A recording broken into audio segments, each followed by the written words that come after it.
shell, turtle power.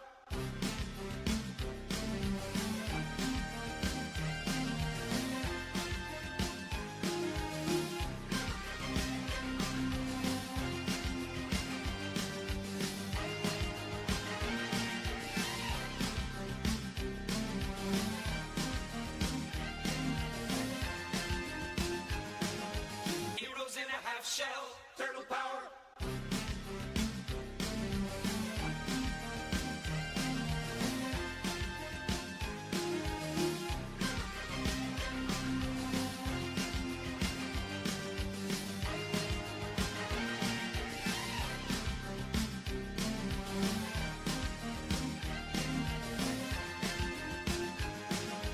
Heroes in a half shell, turtle power.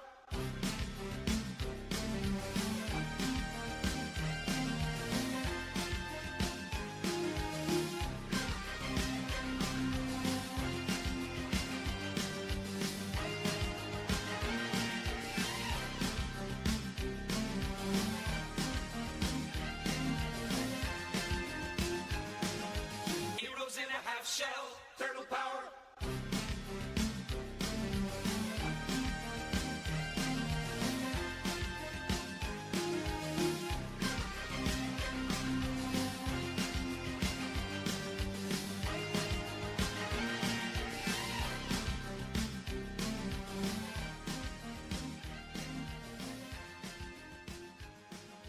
Heroes in a half shell, turtle power.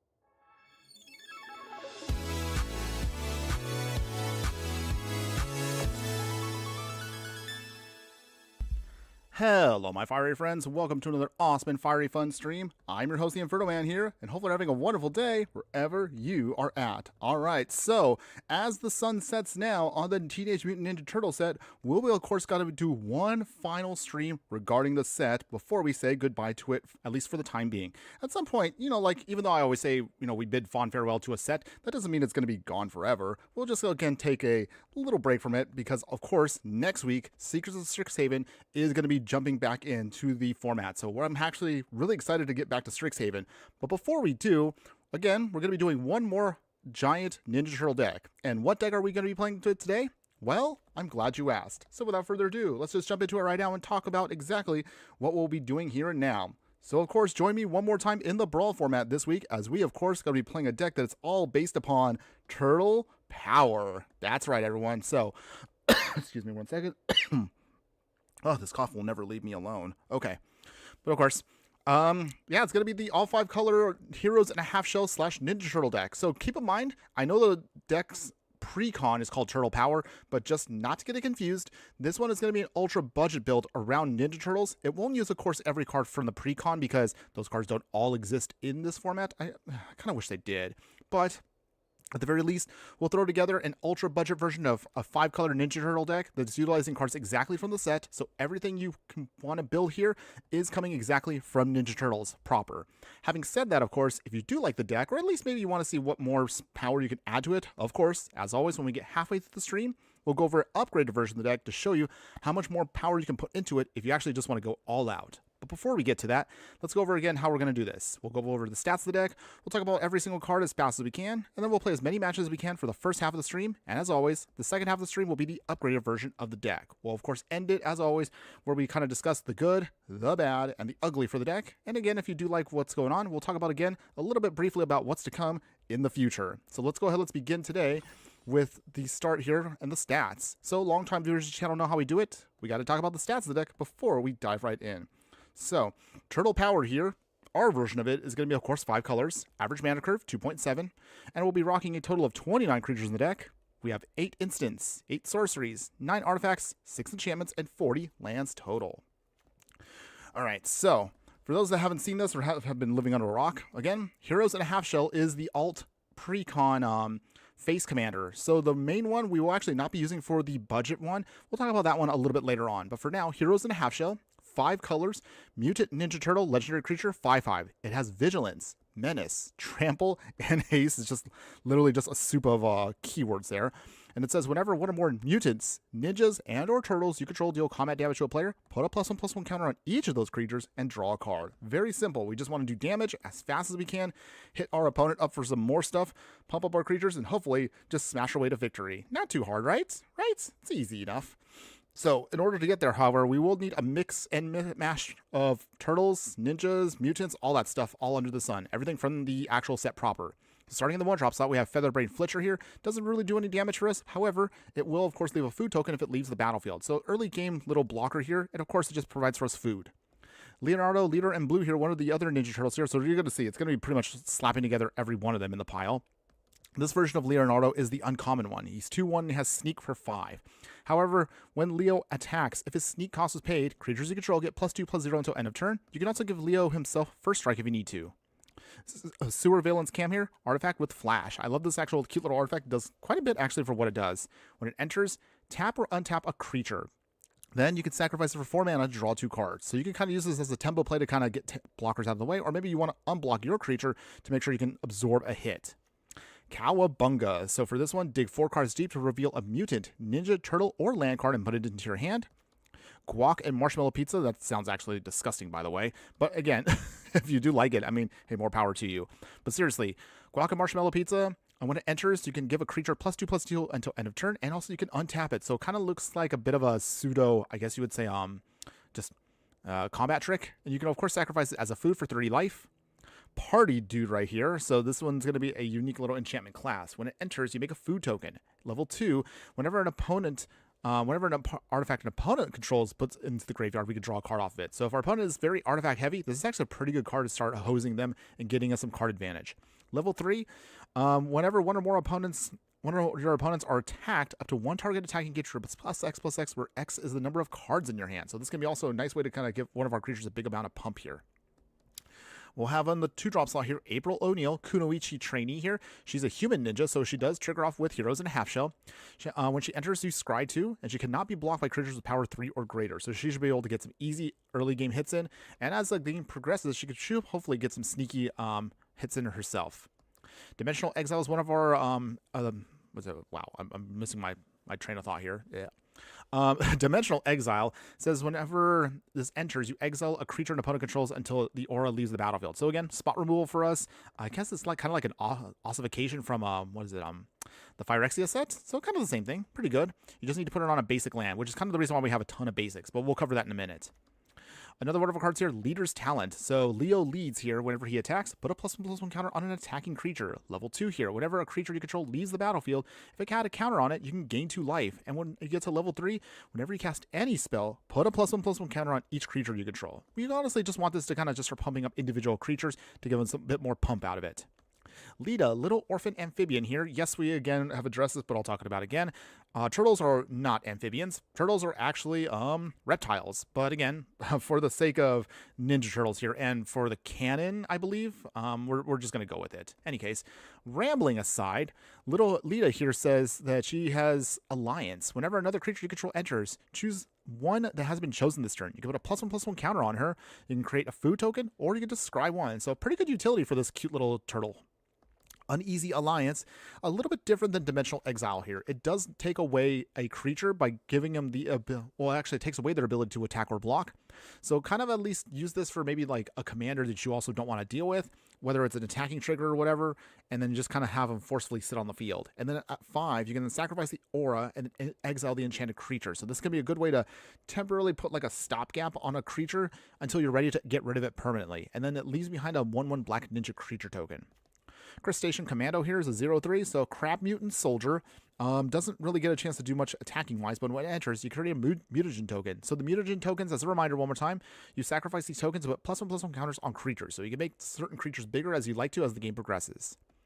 Does machines. So when this class enters, mill 2 cards, draw 2 cards, but you also have to discard 2 cards. Level 2, when this becomes level 2, you bring back 2 target artifact cards from your graveyard to your hand. You'll notice that we don't have that many artifacts, but the ones we do have, we really want to make sure we can keep on the field as much as possible. And at level 3, at the beginning of combat on your turn, put 3 +1/+1 counters on an artifact you control. If it's not a creature, you can become a 0/0 robot creature in addition to its other types. So you can kind of utilize some of those mutant tokens, turn it into other creatures with does machines. Pretty nice overall. I know this negate technically is not the art from the Ninja Turtle set, but negate does technically exist in the Ninja Turtle proper, so it kind of just defaults to the art that I love the most. Man, I will not, I can always emphasize this right now. I love the Mystical Archives alternate Japanese art, and I'm so glad that we're getting that back with Strixhaven, so I'm looking forward to hopefully blinging out my deck in, again, a future live stream, so stay tuned for that. I will hopefully relish doing that. Death in the Family here, 2 mana instant, and it says exile a target creature with mana value 3 or less. So early game spot removal for us, not too bad. Let's see, it's Pain 101 here. Sorry, I just again losing my train of thought. Wow, I feel like such a scatterbrain today, but okay, don't worry. We'll focus in on just a bit here. With Pain 101, 2 mana instant speed. Until end of turn, target creature gains Death Touch, and when this creature dies, you bring it back to the battlefield tapped. So just like just your usual run of the mill graveyard protection kind of recursion / spot removal. It's a little bit all in one, but the idea is, of course, once this is out, then you can kind of protect one of your creatures. It dies. Hopefully you take down the other creature, bring it back to the battlefield for pretty much a very small investment. Splinter / Hamato Yoshi here. So we played with Splinter here in his own actual commander deck a couple weeks ago, but for here, of course, he does want to support all of our ninjas by giving them all a +1/+1 pump. He also has Sneak for 1 black mana, which is pretty good if we can get an early game bit of damage. Stomp by the Foot here, 2 mana. You have to sacrifice an artifact creature if you want to kick it. However, well, wait, kick it? I do love that, by the way. So again, Foot, get it? Foot Ninja. Kicker is that really? No one? Oh, tough crowd. Any case, this is basically another spot removal, giving a creature -2/-2 until end of turn, so great against indestructible creatures. If you kick the spell, however, make it -5/-5 until end of turn. Casey Jones, Jury Rig, Juice to Star, 2 mana, 2/1 Human Berserker with haste. When he enters, look at the top 4 cards of your library. You can reveal an artifact card from among them and put it into your hand, and put the rest onto the bottom of your library. So, not too anything heavy for Casey Jones here, but it then provides for us a little bit of card digging to get out again an artifact hopefully we can grab. Cool but rude. This is probably honestly my favorite of all of the enchantment classes we've had. We haven't had a chance to play too much with like Leader's Talent or Does Machines or Party Dude, but man, Cool but Rude definitely was a great one for our Casey Jones deck, and it hopefully should pull some more value here. Whenever we attack, you discard a card. If you do, you draw a card. Level 2, when you discard a card, deal 2 damage to each opponent. And level 3, you can search your library for any card, put it into your hand. However, you have to discard a card at random. So you might actually lose the card you just pulled out. So this is kind of a tricky card to use at level 3, but even at level 2, it provides great value when you start discarding cards. Manhole Missile here does 3 damage to a creature. Then you can put a card from your hand into the bottom and then draw a new card. So it helps really just spot removal, tuck away something you don't want to hopefully draw into something you do want. Raphael Tough Turtle here, another one of the Raphaels that I actually do like for any kind of go wide creature strategy. We have a lot of creatures in the deck, so hopefully we can get a little bit of pinging from him. Anytime another creature we control enters, deal 1 damage to target opponent. Wingnut Bat on the Belfry here, a Bat Mutant with Alliance also. So whenever another creature we control enters, you get her choice for him of Flying, Menace, or Haste until end of turn. When Wingnut attacks, each other creature that's attacking gets +1/+0 until end of turn. So a nice little go wide pumps ability, just even if it's only temporary. Saved by the Shell costs 1 less to cast if you control a turtle. So as long as we have at least one of our Ninja Turtles out, this will provide for us protection for only 1 mana. Put a +1/+1 counter on a creature, giving it Trample, Hexproof it, indestructible until end of turn. So nice protection. Ice Cream Kitty here, Field Cat Mutant. You can sacrifice creatures or tokens to draw cards with it at sorcery speed, or just sacrifice it again if you need some more extra life yourself. Go Ninja Go. So you choose one of these abilities here. You either exile a creature, bring it back to the battlefield so it's a blink effect, or use it as a spot removal card, dealing damage equal to the greatest power among creatures you control to a target creature an opponent controls. Genghis Frog here. Whenever another mutant we control enters, make a mutagen token. So he can generate for us quite a few mutagen tokens as we keep playing our game out. Everything Pizza here, when this puts out, you can then dig out a basic land, put it into your hand. So again, just helps us dig out basics that we're going to need. You can sacrifice it for a very, that's a very expensive cost, by the way. But if you do manage to pull it off, you can sacrifice it for its ability, giving yourself 3 life, drawing a card. Then each of your opponents has to discard a card and deal 3 damage to any target. Put 3 +1/+1 counters on a target creature. That's a lot you could do. I mean, I kind of wish you could put counters on everything, but maybe that might make it a little bit too powerful for an uncommon. Not too bad, again, if the game goes long. The Ooze. So this can be our great graveyard hate. Whenever a creature we control with +1/+1 counters leaves the battlefield, make mutagen tokens. And then again, as I mentioned earlier, you then tap it to exile target cards from graveyards to make mutagen tokens on top. All right, 3-drop slot now. Koa, Death from a Gov. So 3 mana, 2/1 mutant ninja bird with flying. When Koya enters, you exile 1 other target creature, and at the beginning of your next end step, pay 4 mana. If you do, if you don't, you bring that card back to the battlefield. So kind of like a flicker effect. So bring it out, exile something, comes back. If you pay the 4, however, then you can get rid of something permanently. So this can be a nice little fun target for, again, whatever you need it for. The common version of Leonardo here, Leo Big Brother here, with Sneak of 1. Leo gets +1/+0 for each other creature you control, so as the game gets on, he gets bigger and bigger. April, Reporter of the Weird. When this version of April, a human detective, deals combat damage to a player, draw that many cards. However, you have to discard a card. Actually, if you can pump her up, she's actually pretty strong if you're willing to get a ton of cards off her, but you do have to swing with her specifically to get that value. Donatello, Way with Machines. So this is the uncommon Donatello, mutant ninja control with flying. You put an artifact you control, whenever an artifact enters, put a +1/+1 counter on Donnie. So he can get actually a pretty good, and the fact that he's a flyer, it's actually pretty sweet for what we're going to try to do with our deck. Donatello's technique, sorcery speed with sneak, just draw 2 cards. Ideally, you want to cast this for the sneak cost, so you can get more value for less. Madam Null, Power Broker here. We actually never built a deck around here, but I wanted to for a bit. And this is here, she could just hopefully provide for us some value, even if she doesn't really trigger off any of our other creatures or our strategy's ability. I just wanted her because of what she can provide for us with +1/+1 counters. Whenever another creature we control enters, you pay life equal to its power. And if we do, put that many +1/+1 counters on the creature itself. So they can come in with a lot more damage attached to them. Orokusaki, Shredder Rising here. This is the common version of him. He's a human ninja, and with Sneak of 2. Whenever Orokusaki deals combat damage to a player, draw a card and lose 1 life. Again, not too bad actually for a common. This actually can get you a lot of extra cards if we can get some early game damage in. Shredder's Revenge. So target player either chooses to discard 2 cards, or target player will discard 2 cards, or draws 2 cards and lose 2 life. Good for us if we need to put cards into our hand, or good against our opponent to make them forcefully discard. Pretty not bad overall. Shredder's Technique. So this also has Sneak of 1. You can use it to destroy a creature or enchantment. If the enchantment was destroyed this way, you will have to lose 2 life. Not too bad of a cost, so just gets rid of, again, mostly enchantment removal. Spicy Oatmeal Pizza. We played for this a little bit while ago on the pizza deck that we made on April 1st. When this artifact enters, deal 4 damage to any target. However, you have to take 3 damage yourself. But again, sacrifice it if you need to gain some life. Michelangelo Game Master here. So this is the common Michelangelo with Disappear. At the beginning of your end step, if a permanent left a battlefield under your control, put a +1/+1 counter on Mikey here. Mona Lisa, Science Geek. So this is a lizard mutant, and she is actually one of our few mana dorks for the whole deck. You add X amount of mana of 1 color, where X is Mona Lisa's power. So if you give her a little bit of extra counter support, she can actually generate for us a ton of mana very quickly. Mutant Chain Reaction is one of our artifact, enchantment, or creatures with flying hate cards here, but it leaves behind a mutagen token, so it gives us a little bit more out of it. Transdimensional Bovine here, you add 2 mana of any 1 color, so again, one of our mana dorks on the expensive side, but still provides for us value. Karai, Future of the Foot, human ninja with Sneak of 4. If you deal combat damage with Karai, you bring back a creature card from your graveyard to your hand. However, you pay the sneak cost, bring it back to the battlefield. So again, good for recursion effects. Splinter, Radical Rat, again, really good with us if you want to play Esper Ninjas. We actually played that a couple weeks ago when Ninja Trolls first came out, so check that out if you haven't already done so. But in this deck, however, we're just going to use Splinter as just better value for us to make sure one of our ninjas can't be blocked. So hopefully, Heroes in a Half Shell can keep doing its thing with Splinter providing support.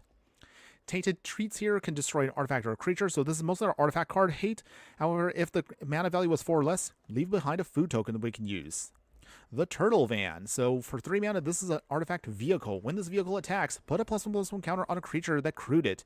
Then, if that creature is a mutant, ninja, or turtle, you double the amount of counters on it. So this can actually be a pretty hefty little van once it starts getting rolling, if you will. No one? Tough crowd today. No big deal. Any case, here's moving on. We have the Last Ronin's Technique, 4 mana with instant. You can also cast it for its sneak cost of 2 mana. Create 3 1/1 White Ninja Turtle Spirit Creature tokens. If the spell's sneak cost was paid, they enter tapped and attacking. Donnie Turtle Techies here. This is the common version of Donatello. When he enters, as long as you control an artifact, just draw a card. A little expensive for what it is, but hey, we're a budget deck first off, so it works. Foot Mystic here, Human Ninja Warlock with lifelink. It has Disappear. When this creature enters, if a permanent left the battlefield under your control, leave behind a 1/1 Ninja Creature token. Anchovy and Banana Pizza, again, expensive spot removal, but it does help us out a little bit here and there. When the artifact enters, destroy a creature, and again, sacrifices like any other food to gain some life. Raphael, Most Attitude here, 4 mana. This is the uncommon Raph. So with Menace, and it's a 4/3, has Alliance. Whenever another creature you control enters, exile the top card of your library, and when Raph attacks until the end of your turn, you can play the exile card with Raphael. All right. And then Raphael, the Night Watcher. We actually talked about this one just a week and some ago, so this is actually probably one of the best Raphs. So the rare version of here has 2/3 and sneak of 3. Attacking creatures you control gain double strike. So this can be a great way to finish off your opponent if you can also cast it for the sneak cost. New Generation's Technique. So 4 mana, sneak of 3. You search up to 2 basic land cards, put them onto the battlefield tapped, then shuffle. So again, just more ramp for the deck. Michelangelo Mutant BFF. So this is the uncommon Mikey. 4 mana, 4/4.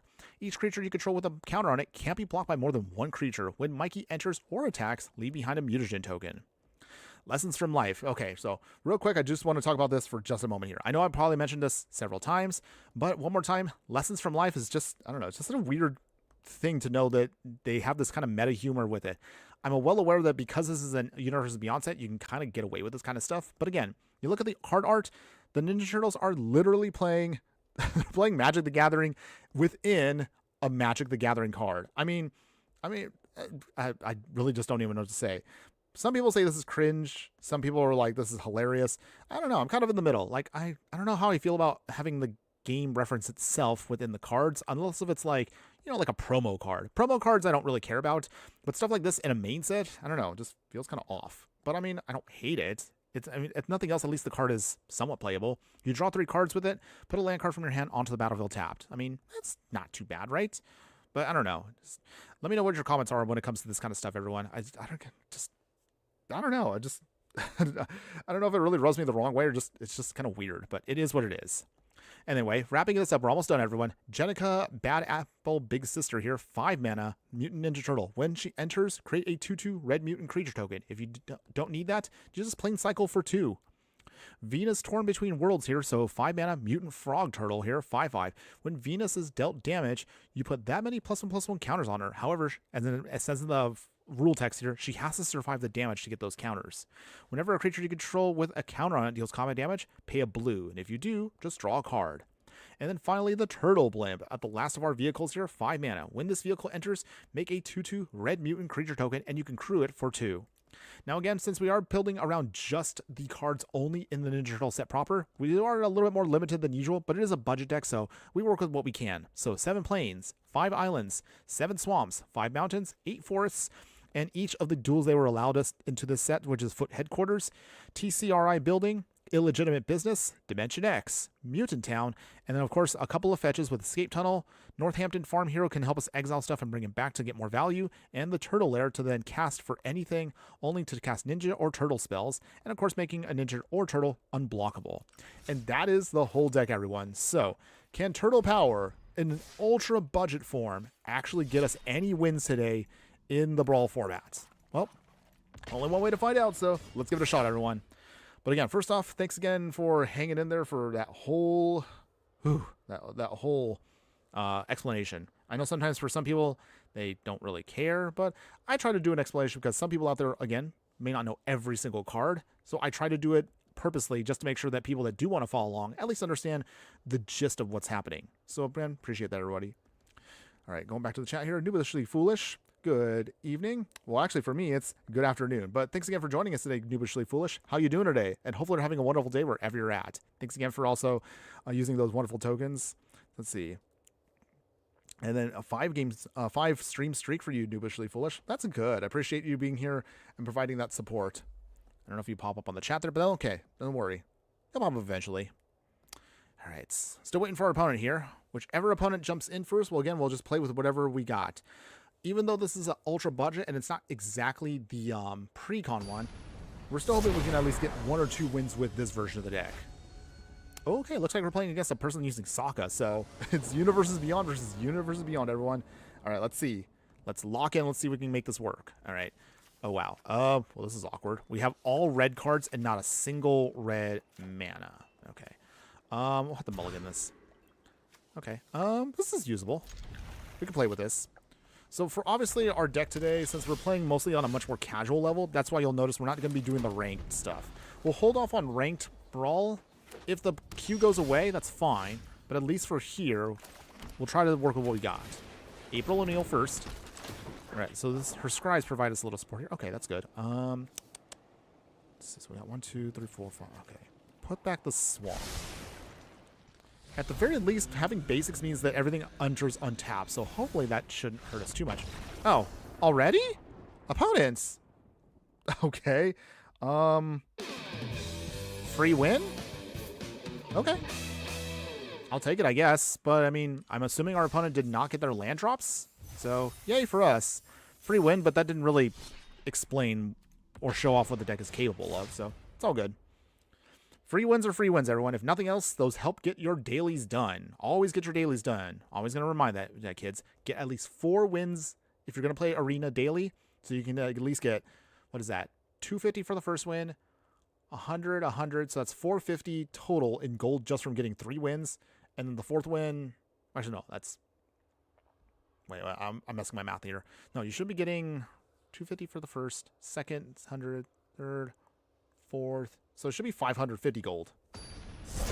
Mono Musa, salutations. Hello, my fire friend. Good afternoon. How are you doing today? Hopefully you're having a wonderful day wherever you're at. And thanks again for joining us today. Blue, what is it? It says Blue Bold, Dance Bold? Cute. Wait, what does that mean? I'm confused. Sorry. Okay. Until you can help me explain that. Okay, so what do we got here? So we got 2 green sources. If we can draw at least 1 more green source, or any source by turn 3, we can get Transdimensional Bovine in, and that should provide for us enough mana to do our thing. We also have New Generations technique, so that also helps us with ramp. And our opponent is playing with Vigo, Enforcer of Ig's Crossing. So I think that's from the Spider-Man set. I forget which one that is. I think that's Venom? I don't know.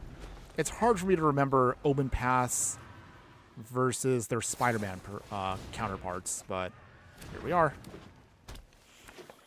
Probably mean, okay, so our opponent is definitely going big here, but we are at least getting our lands, so hopefully it shouldn't be too bad here. Oh, the sub ran out, so the emote didn't load. Oh no, that's a shame. That's okay, it's okay, no big deal. I still appreciate you being here. I still appreciate that. All right, so Transdimensional Bovine, so we did manage to get our 3rd land drop.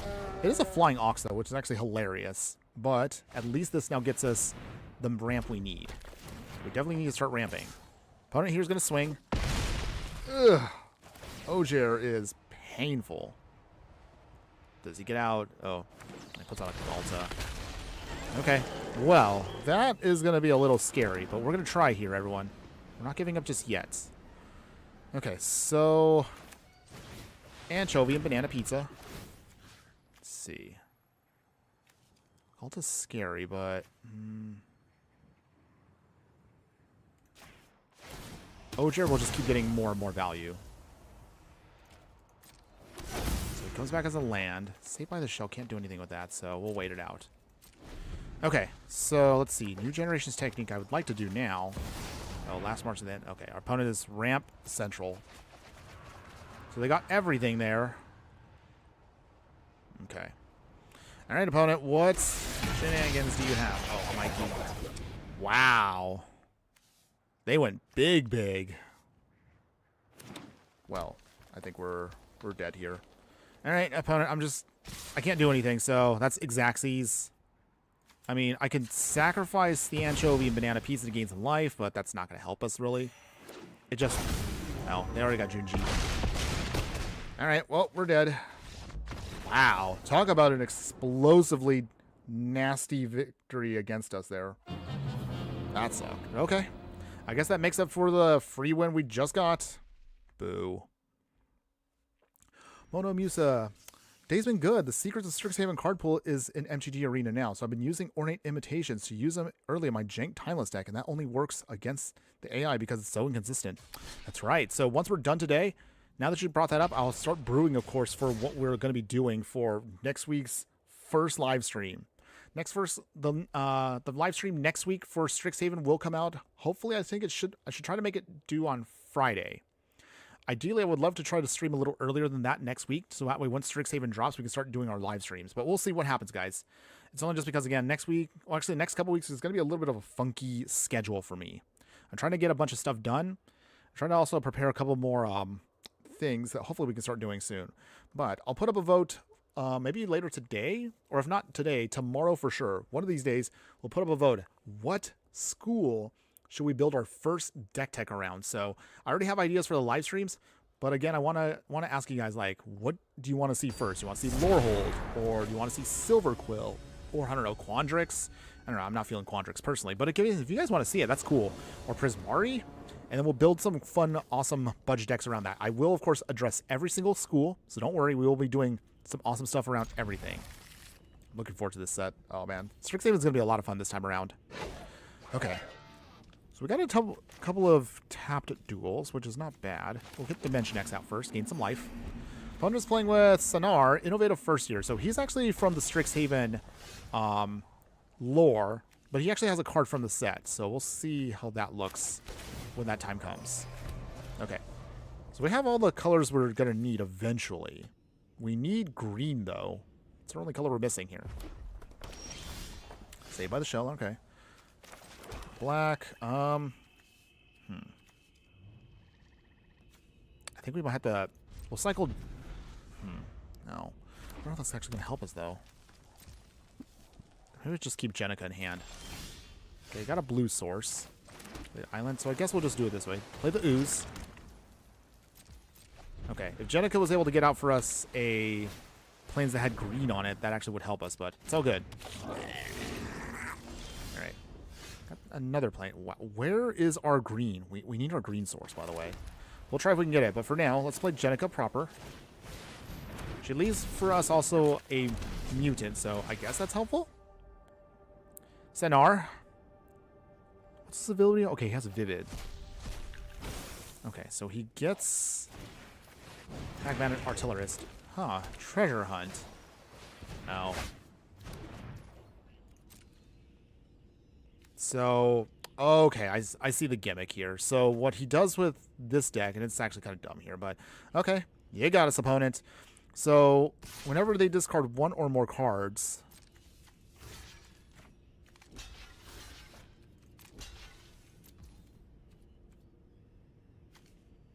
okay. So when they discard all these cards, Magman Artillerist just pings us and they win. Okay. I'm going to let them do their thing here so I can at least chat with you guys. So watch. They discard everything. Mono Musa. The testing I've been doing with it confirms that Arena counts the prepared spells in exile. Okay, they ping us for 85. Alright, that's fine, opponents. Well, at least Arena was fast enough to just let that go instead of forcing us to watch every single card get discarded here. Alright, that's fine, opponent. Get your own little thing here. But of course, this also reminds me, I need to put together a video that I want to do that kind of addresses all these gimmicky decks if you want to play the most cheapest of cheapest decks like that. Stupid little gimmicks like that. Some of them people do like, though, but yeah, they kind of get boring after like a game or two. Okay, sorry. Mono Musa here was saying, okay, the testing I've been doing with it confirms that the arena counts the prepared spell in exile and tracks them the same way it does the number of cards in hand, deck, and graveyard. Huh. Okay, well, that's interesting to know. Something I'm going to have to keep aware of as we're building decks in the future. Because there are going to be some decks that I have wanting to build with this set, but I have to kind of figure out in theory how the prepared mechanic does interact with other parts of the board, the stack and everything else. So we have any effects that depend on cards in exile. It helps with that. That's good to know. I think my only thing I wanted to know was, does it trigger, like, since the spell's stapled to it, if it's counted as a copy, does that mean certain effects do not trigger off of it? Or is it more like, because I know for obviously with prepared spells, Magecraft works just fine. And I know Magecraft was the original mechanic from original Strixhaven, so that's great. But I just wanted to know for like certain spells, like if I cast the Emeritus with the lightning bolt on it, does that count as an actual real lightning bolt, or does it count as a copy, which means certain spells will not trigger off of that? Like if I was to have like, I don't know, a young pyromancer, and I was thinking like, okay, I have a young pyromancer, I want to get a token off of that, but if I cast from the prepared side of the Emeritus a bolt, does that give me an actual token off of that? Stuff like that. Inquiring minds must know. That's what I'm trying to figure out. I haven't had a chance to actually look up all the information yet on the rulings. But until then, we're playing against Jorah here. Weatherlight Captain. Okay, so she's going to start casting a ton of stuff once she starts getting more historic spells out. Mishra's Bauble and Chromatic Star. So opponent's going to be playing, looks like, a lot of cheap artifacts to start churning through their deck. Okay, that's fine. At some point, once we finally have a break from everything regarding all these other sets, I do want to go back and talk about previous commanders and cards we haven't had a chance to actually highlight in future streams. They can actually take advantage of some of the new stuff that have been coming out. So hopefully we'll get around to that as well. Genghis Frog, he's behind a token. We'll get Mona Lisa out, and hopefully that will give us some more value once we get things going here. Again, super budget deck. I'm not expecting much of anything out of this, but again, if you do like at least the pre-con and want to play something similar to Arena, this is probably going to be as good as it's going to get. Found Footage. Okay. Terran Soul Cleaver. Okay. Oh, nice. We did get a red source. That's good. So for here, we get Mona Lisa, Science Geek. Makes for us another mutagen token. Genghis Frog gets in one hit. First hit of the day, everyone. 24 down. We're at 25 still. Okay. So let's see. Ideally, once the plane comes out, Heroes in a Half Shell comes in, and that means our Ninja Turtles can finally start going off. Thundering Falls. They surveil. Oh yeah, that's right. Displacer. Mona Musa. It does get your own token, so yes. Oh, that's great. Nice. So that means we can... we're going to take advantage of so many tokens in a future deck tech coming up that I have an idea for. So that's... So Young Pyromancer can go off. That means I could use Talrand, and I could probably use also a Balmor as well to start doing some stupid token shenanigans. Well, again, we'll talk about that in a bit. I'll have to look up again a couple things. All right, planes. So finally, we came here for a reason, everyone. The Heroes in a Half Shell coming in. Opponents, I don't think they have anything that stops it, so we should be able to get some damage in here easily. There we go. Ninja Turtles swinging on in. Down to 18 opponents. We get some value off of that. Our Ninja Turtles pump up. All right, nice. Finally, we get to see what the deck is really trying to do. Okay, I got lucky enough to Ornate Imitations, one of the things that prepares a spell, and something that has Magecraft, and Magecraft does trigger. That's great to hear, though. Meaning, Displacer Kitten isn't infinite. Well, let's be real, Musa.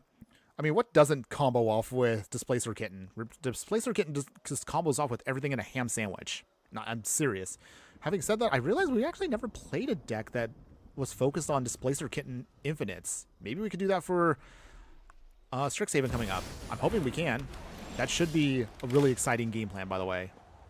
Alright, so let's see. Okay. We will... Because I want Jorah off the field. Alright, so let's see. How do we want to do this here? Koya. Alright. We exile Jorah here. Nice. So she's off the field, and there you go. Our opponent has had enough. All right, we got there. We got there. Nice. Ninja Turtles. Nothing super crazy there, but we were able to actually ramp just properly and get a couple of turtles off. Once you exile your opponent's stuff, it's lights out. All right, so I'll take that as our first real win today for the ultra budget turtle power. But don't worry. Now that I've reminded myself again, thanks to you, Mona Musa, we're definitely going to try to look up something regarding Displacer Kitten. I mean, yes, it goes infinite with everything, but hopefully we can get some stupid, silly shenanigans with it. Because it's been a little while since we've done a combo deck. Granted, I admit, I'm not really much of a combo player. They get kind of boring after a while. Once you figure out your combos, they can be fun, but after a couple games, I kind of get a little bored of doing combo decks. Having said that, it hasn't been a while, so we'll see if we can try to put together a good combo deck for the upcoming set, because man, those prepared spells, I definitely want to abuse some of them to do some really, really hilarious things. I definitely already have ideas that we'll talk about at the end of today's stream, so don't worry, we'll be talking about that soon.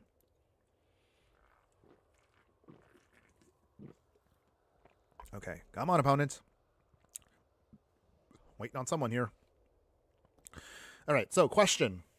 While we're waiting, everyone, whether you're watching live or on the replay right now, what is your school that you think is going to be the best one coming into Strixhaven? So do you think Prismari is going to elevate it to the next level and make it really, really stupidly good? I mean, even better than it is. Do you think Silverquill will be the breakout to help out Orzhov decks? Do you think, I don't know, Quandrix will help out the ramp packages? Not that they need any more help either. Or maybe, I don't know, Lorehold actually can pull off some weird graveyard shenanigans. Let me know in the comments below what you think will be the breakout school from Strixhaven. Okay. This is playable. We can play with this. So we'll get our forest out. So for this, we have again the Bovine, so that helps us ramp. Our opponent, unfortunately, is playing Vivi, so they're playing perhaps the toughest card to fight, but we'll try. Ice Cream Kitty. If we can keep Vivi away, maybe we have a shot. Neared 636. Hello, my fire friend. Good afternoon. How are you doing today? Hope you're having a wonderful day wherever you're at. Thanks again for joining us. You're just in time right now for us to catch our final of our Ninja Turtle streams. So after this week, we will definitely be doing stuff focusing on the Strixhaven stuff, because Strixhaven is literally days away, everyone. I don't know about you guys, but I'm super duper excited to play Strixhaven. So that's gonna be fun. Okay, Spell Slicer. Making goblins. Huh. Tokens with Vivi? I'm not sure what they're gonna try to do, but we'll see if we can get around it, because this also may look a little rough around the edges. Okay, so let's see. How do I want to do this? Death from Above. We will get rid of Vivi.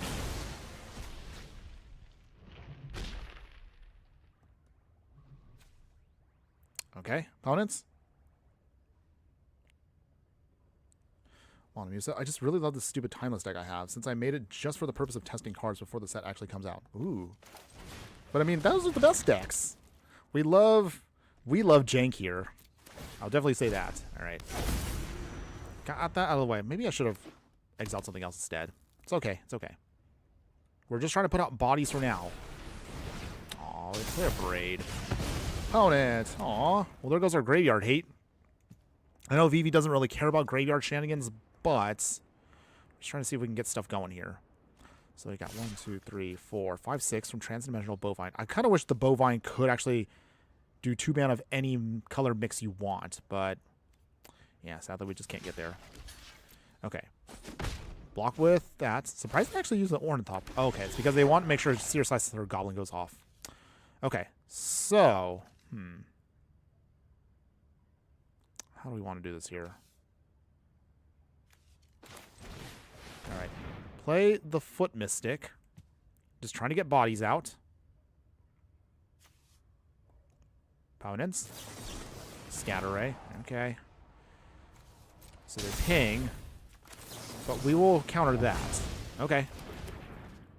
Foot Mystic is there. We will swing with Koya. Down to 22. Alright. It's always touch and go with Vivi. I mean, I honestly think that was actually a really bad nerf they gave it. Because tapping it just makes it actually even stronger than it actually was in its original printing. That just means, all again, they could just do tap and untap shenanigans and get a lot more mana. I should know, because we already did a deck around that. And we did actually for Historic. Okay, Quantum Riddler.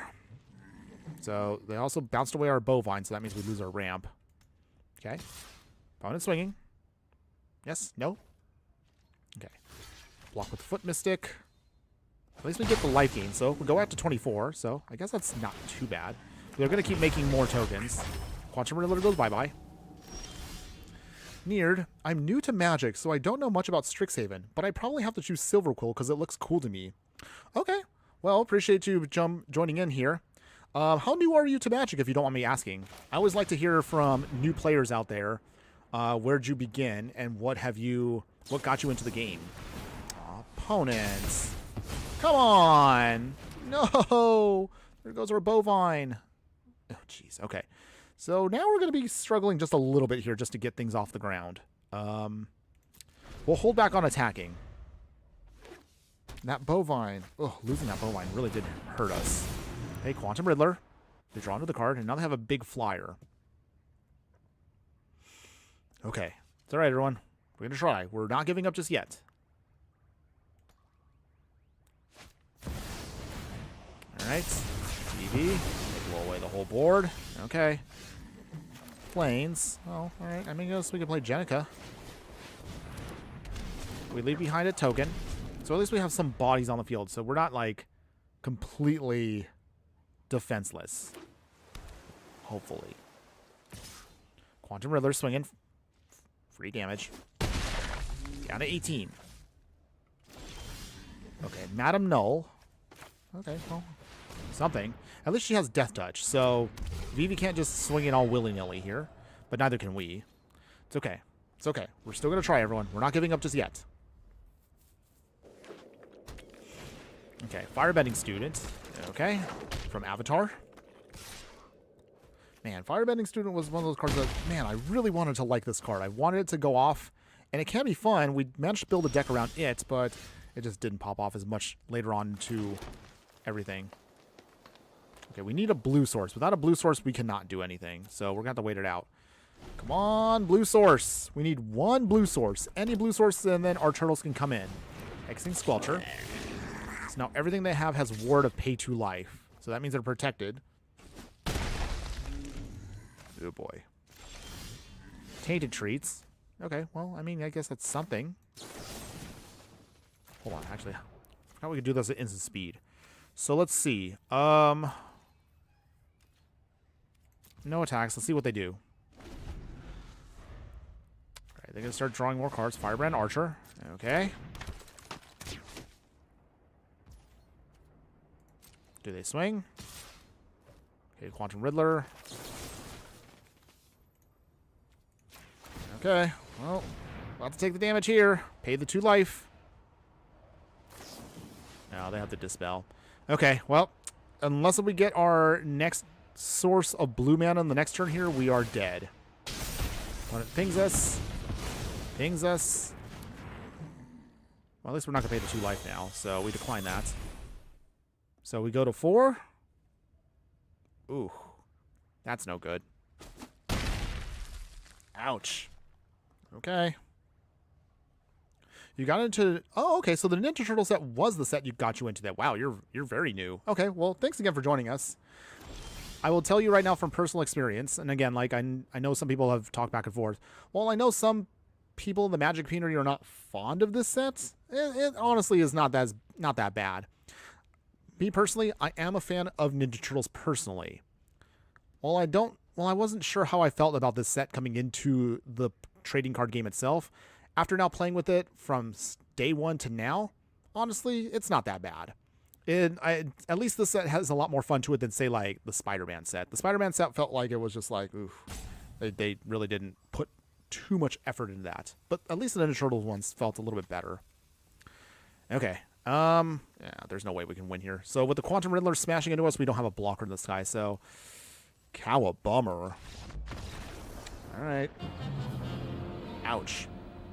Okay, let's give this budget version of Ninja Turtles one more try. However, don't worry.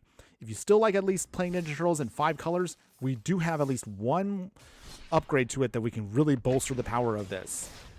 So let's try one more time on the budget version here. Maybe 2 more times, depending on how fast the matches go. And we'll see from there. But I am happy that this is what got you into the game. It is a fun game. It is very complex, not gonna lie. But if you do take the time to, learn, build from what you have, you'll be very satisfied with what everything can do. It's a fun game, even though it is a little complex. Okay, let's see. So we got Leo, which is good. Mutant Town. Not too many things we can cast yet, but we do at least have decent mana, so we can keep ourselves afloat here. Opponent is playing with a combination of Leo and Michelangelo, so using the partner mechanic. Gain some life. Let's see, so are they actually playing a 5-color deck, or are they just utilizing them as their partner character select? Oh, okay. Okay, so... We'll see. We'll see what they're trying to do. Leo here can actually be a good, powerful hitter if we can just get some more turtles down. Okay, so here comes Michelangelo the Heart. All right. Play our Swamp. Can't do much anything else right now. We got an Anchovy and Banana Pizza. That'll be good for removal in a bit. But we got to wait it out just a little bit more. Michelangelo will get bigger with making food tokens and counters. Okay, they got their Thriving Grove, so they got red. So if you don't mind me asking, since Ninja Turtles is what got you into the game, Neared, do you have a favorite Ninja Turtle? Or a favorite character from Ninja Turtles in general? Let me know. Okay, Mikey is getting some oomph there behind him. Let's see, okay, we're going to have to use Tainted Treats in a bit, so... Once they swing with Mikey, we're going to have to take him out. Okay, opponents, what you got? 6 cards in hand. 3 mana open, a food token. They swing. They can get some damage in, but we can actually slow them down just a smidge. What you got? EPF Point Squad. Okay, whenever another creature, put a +1/+1 counter on this. Okay. Interesting. They make their food. Okay, they got Escape Tunnel. They sacrifice the Escape Tunnel to get out a basic.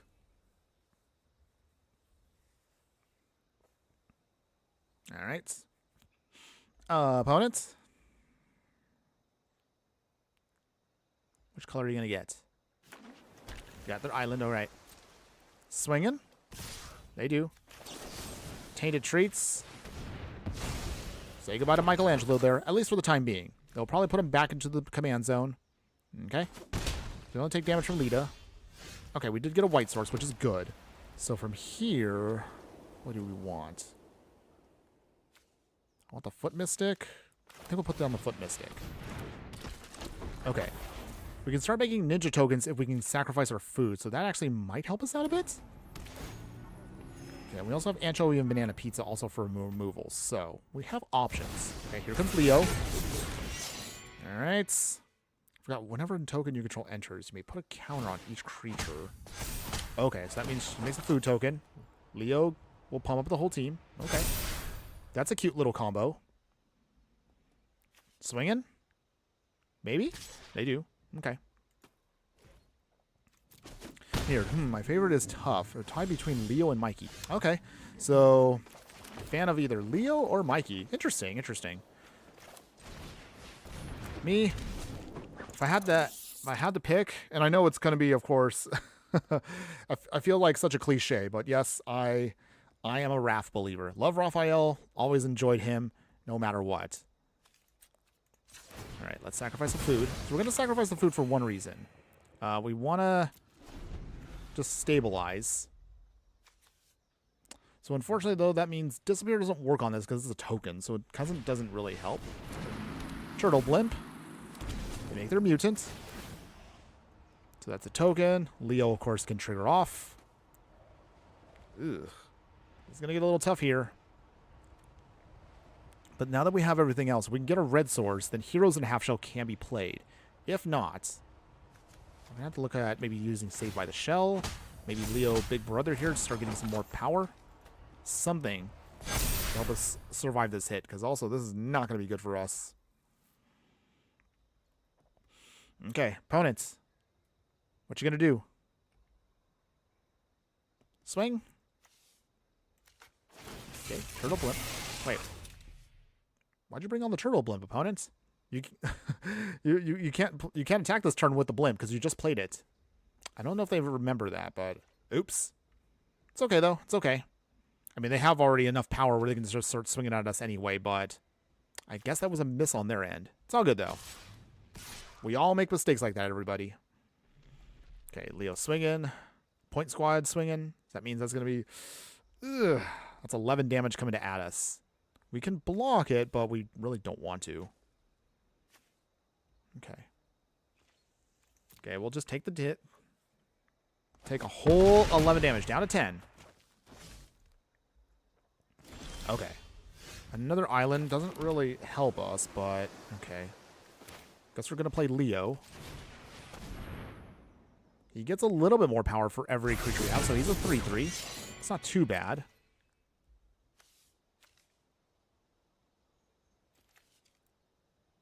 Let's see.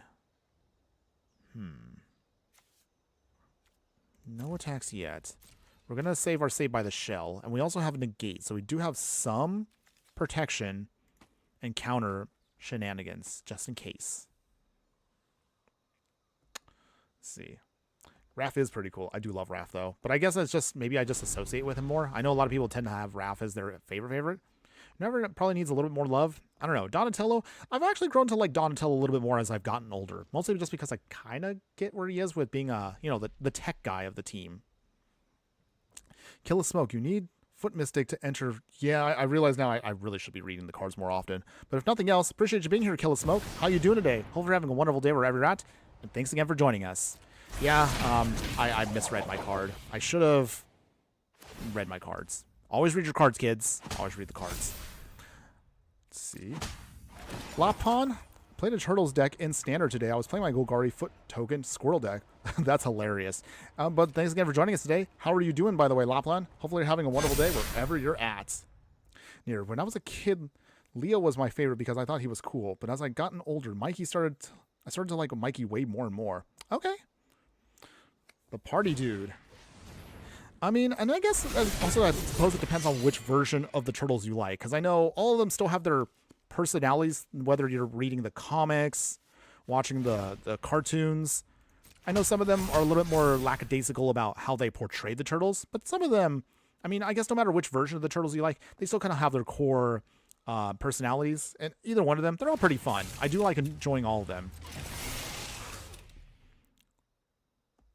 See. Okay, opponents. Probably going to swing with the Turtle Blimp.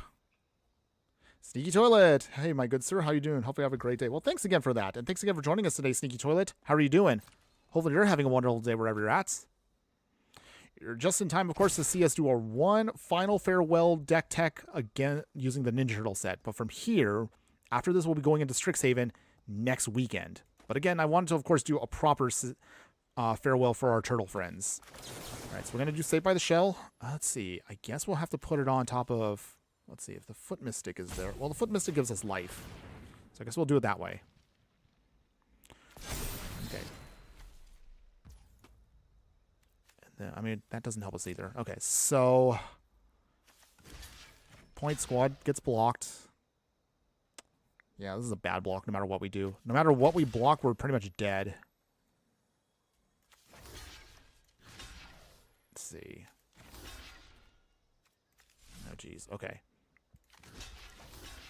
Oh, this is painful. So we survived the turn, but just barely. So from here, unless we get something to blow up the whole side here, I think we're pretty much done here. It's okay. After this, we're going to see what we can do to really give the turtles a lot more love. So again, just as a reminder, this is meant to be just a budget deck if you want to put together a Ninja Turtle themed 5-color deck here in Magic the Gathering Arena. Granted, again, it's not going to be the best deck out there because, again, we're playing with the restrictions of as cheap as we can make it. Okay, we'll try one more time here. Does Machines. Okay. Come on, deck. Can we get anything? We mill 2 cards.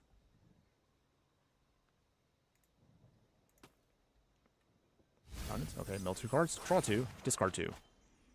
Okay, Madam Null kind of helps out, but not really. Okay. Dang. Alright. Throw away here. Can't play Jenica. Dear. Okay. I mean, at this point, it doesn't really matter. Okay. We can go to level 2.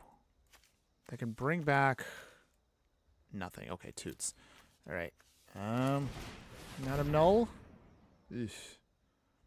Had a great day. Girlfriend and I took the dogs to the beach today. Nice. Well, that sounds like fun. I'm sure the weather is really nice where you're at. Okay. So Madam Nell comes out, but we can't block the next hit. So I will just concede now. That's a shame now. We're Cowabummer. We did not get there, everybody. But that's okay. If nothing else, this was just a simple demonstration of what the budget deck is capable of. We did manage to get at least one win with it, so I will take that. However, for all of my Turtle fans out there, I do want to remind you, we will be showing you right now what you can do if you actually want to take a little bit more time and pumping up your Turtles to give them a much-needed upgrade. Don't get me wrong. It could be a fun ultra-casual deck what we did, but with this version here, we're going to go all out, so this is going to be super crazy here. So this version of the Turtles, we're going to start refining our game plan to focus on specifically what we want out of our actual commander. So heroes in a half shell. The biggest thing it's going to do is it'll put +1/+1 counters on all of our creatures. So we want to really focus on a game plan around that. And specifically, while it does trigger off for mutants, ninjas, and or turtles, we actually are going to stick to one specific type. So obviously, we've done ninjas a bunch of times.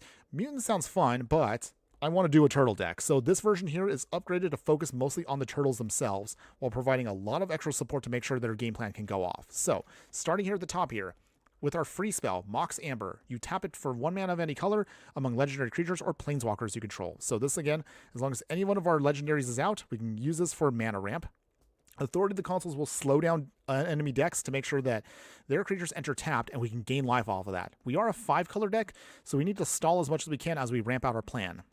Changeling Outcast here is going to be an honorary ninja, mutant, turtle, whatever you want to call it, by the way. But this creature can't be blocked. However, it also can't block itself. So use this as an offensive threat to basically use the sneak mechanic to get all of our turtles in faster. We'll use some spot removal now, some proper spot removal, like cards like Cut Down here. We have Strike It Rich to help us with ramping. We'll use Cowabunga still. Hardened Scales gives us +1/+1 counter bonuses. Anytime we get one +1/+1 counter, we can put an additional one on top of whatever amount we get. So Heroes in a Half Shell, for example, will give everything 2 +1/+1 counters. This is actually an extremely powerful card once we get our game plan going. So for this version here, we're going to start upgrading to the much more stronger versions of all of our turtle friends. So Leonardo Cutting Edge, I love this card by the way. He's great in mono white, but even in our deck, he does great damage. Every time we gain life, put +1/+1 counters on Leo here, and he also has Sneak of 1 white mana. We'll throw in, of course, Heartless Hack for more spot removal. We have Iroh's Demonstration here, so from Avatar, we can either use this to deal spot removal for 4 damage to a creature, or deal 1 damage to each creature an opponent controls, so it helps us just wipe away maybe like a bunch of cheap tokens.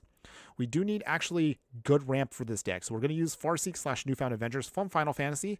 We'll use Innkeeper's Talent to then start putting +1/+1 counters on all of our creatures, making them stronger and stronger as the game progresses. So we're also going to use Kappa Tech Record here. So I need to talk about this card for 1 second here. For those of you that have been recently playing Magic in the past couple years, back in, wow, I can't believe it's been 5 years already. Wow, time has flown. But yeah, 5 years ago, we went to Kamigawa. So Kamigawa Neon Dynasty is a set that is kind of like has a Japanese flair to it for those that don't know. And in that set, we were in a semi-futuristic setting version of the plane. And of course, that one, they did throw in a couple of cute cards here that do reference the Ninja Turtles in their own in-universe way. So think of Kappa Record here as kind of like an honorary Ninja Turtle with at least what he says. He literally says Turtle Ninja. And also, you can see right here, he has katana. So he's kind of like if you could say the Ninja Turtles were in the world of Kamigawa, this is how they would probably look, which is hilarious. But I do love it. I love this reference. This is the kind of stuff that I actually like a lot more than actual specific cards in there. But again, nothing wrong with the Ninja Turtles now being in Magic the Gathering. But I do like that this is how it used to be. They wouldn't reference specific, like they would reference like actual established brand characters in their own variation. So Kappa Tech Record here just again provides for us that. Okay. Otherwise, story mode aside, so this version here, the reason why we want him is he has ninjutsu, so he does work as an actual ninja and a turtle. When he deals combat damage to a player, we remove the death touch counter he has on him, and that means you can use him to exile artifacts or enchantments a player controls. So that's why he's in here. Masked Vandal here also provides for his artifact and enchantment hate. We have to exile a creature card from our graveyard when he enters, but he has Changeling, so technically he does count as a turtle himself. We'll throw in the real Michelangelo here, Michelangelo the Heart. So we saw from the previous match we just had, he triggers off anytime we do attack damage. And by doing that, as long as we attacked, put a +1 counter on Mikey here and also add a food token to then helps us pump up our game plan. We'll throw in the other Michelangelo from the main set, Michelangelo Weirdness to 11. I love this version, by the way. He actually is pretty sweet. Anytime we get one more +1/+1 counters, just like hardened scales, we start adding on more counters to the game plan. So this is where we're going to start refining our deck to really focus on that counter strategy to make sure we can take advantage of that for our turtles. We'll throw in again more counter support with Ozolith the Shattered Spire. Does the exact same thing as Hardened Scales and Michelangelo here. If you don't need it though, you can cycle it away to draw another card. Or you can start manually putting counters on it using the actual artifact itself. So it's really good overall. We do need a little bit more variety and protection here, so we're going to throw in Dovin's Veto. So this is an uncounterable counter spell against non-creature spells. We're going to throw in Dark Leo and Shredder. So this is a mutant ninja turtle human. Wow, that's a lot of types, by the way. But he also has Sneak of 2 mana here. Attacking ninjas you control will have Death Touch. So this forces our opponent to either avoid the blocks or, again, mostly trade for bad matchups here. But even so, when we can do that and do combat damage with Dark Leo and Shredder, we start leaving behind extra ninja tokens, which can be really good for us to help us get the rest of our ninja plan off. Hollow Merc Siege is going to be also in here too. You can either choose Sultai or Abzan. Anytime a counter is put on a creature we control, just draw a card. Or with Abzan, anytime we attack, put a +1/+1 counter on the creature and it gains Menace until end of turn. So this again, more counter strategies, more card draw, provides for us all those options we're going to need. Since we're also going to be going non-budget, we're going to throw in, of course, all the team-up versions of our Ninja Turtle friends. So we're going to throw in, first off, Mikey and Leo, Chaos and Order. This is actually, and again, like this is where I will say, I think this version of, if we're going to do it in universe, a Universes Beyond set, at least you're going to have at least something that really shows that they care about the characters. So I do like that this version of Mikey and Leo references their literal opposites in terms of their personalities. Mikey, of course, being the party guy and just being a little bit all over the place, is a little chaotic. And of course, Leonardo being the leader means he's a little bit more, I don't want to say not proper professional, but I mean like a little bit more on the serious side. Of course, he can have fun too, but he, of course, provides that good opposite to them. Any case, sorry, geeking out as always. Going over the card itself, whenever we put a counter on a creature we control, just draw a card. We can only do this once a turn, but again, provides for us that extra support with Heroes in a Half Shell. We now will access a little bit more better ramp with Growth Spiral here, Ornithopter of Paradise, and Arcane Signet. So these will help us make sure we can get the proper mana we need to make sure we can actually cast our spells, so we don't run into the same problems that the budget version of the deck had. We'll throw in the 3-drop slot, Teferi's Protection, perhaps the best protection spell we can have in any deck. Very expensive in paper, but if you can get a copy of this, until your next turn, your life total can't change, and you gain protection from everything. All permanents you control will phase out, and then you exile this card. So, Teferi is literally our emergency panic button. If everything falls apart on us, use this to buy yourself at least hopefully one turn to get back into the fight.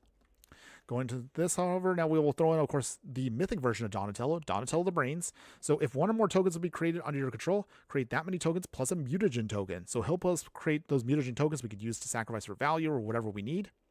We'll then throw in, of course, Imprisoned in the Moon. So this version of a spot removal card is actually pretty sweet for our deck. So you can enchant a creature, land, or planeswalker. Ideally, put this maybe on, say, a commander you don't want to deal with, and then turns them into nothing more than a land, which is hilarious. That means they have to waste either an enchantment spell on it to get it out, or they just will end up, they won't have a commander for the rest of the game. So save it for those moments. That'll be a key piece that can really help you make sure you can keep the game under your control. Yes, I know some of you are going to hate this, but we're going to throw it in because this is a non-budget deck and I want the turtles to get as much support as possible. So we are going to throw in Rhystic Study. This version of Rhystic Study, anytime we cast a spell, if our opponent does not pay the 1, we can draw a card. So it just helps us turn through our deck. Black Market Connections.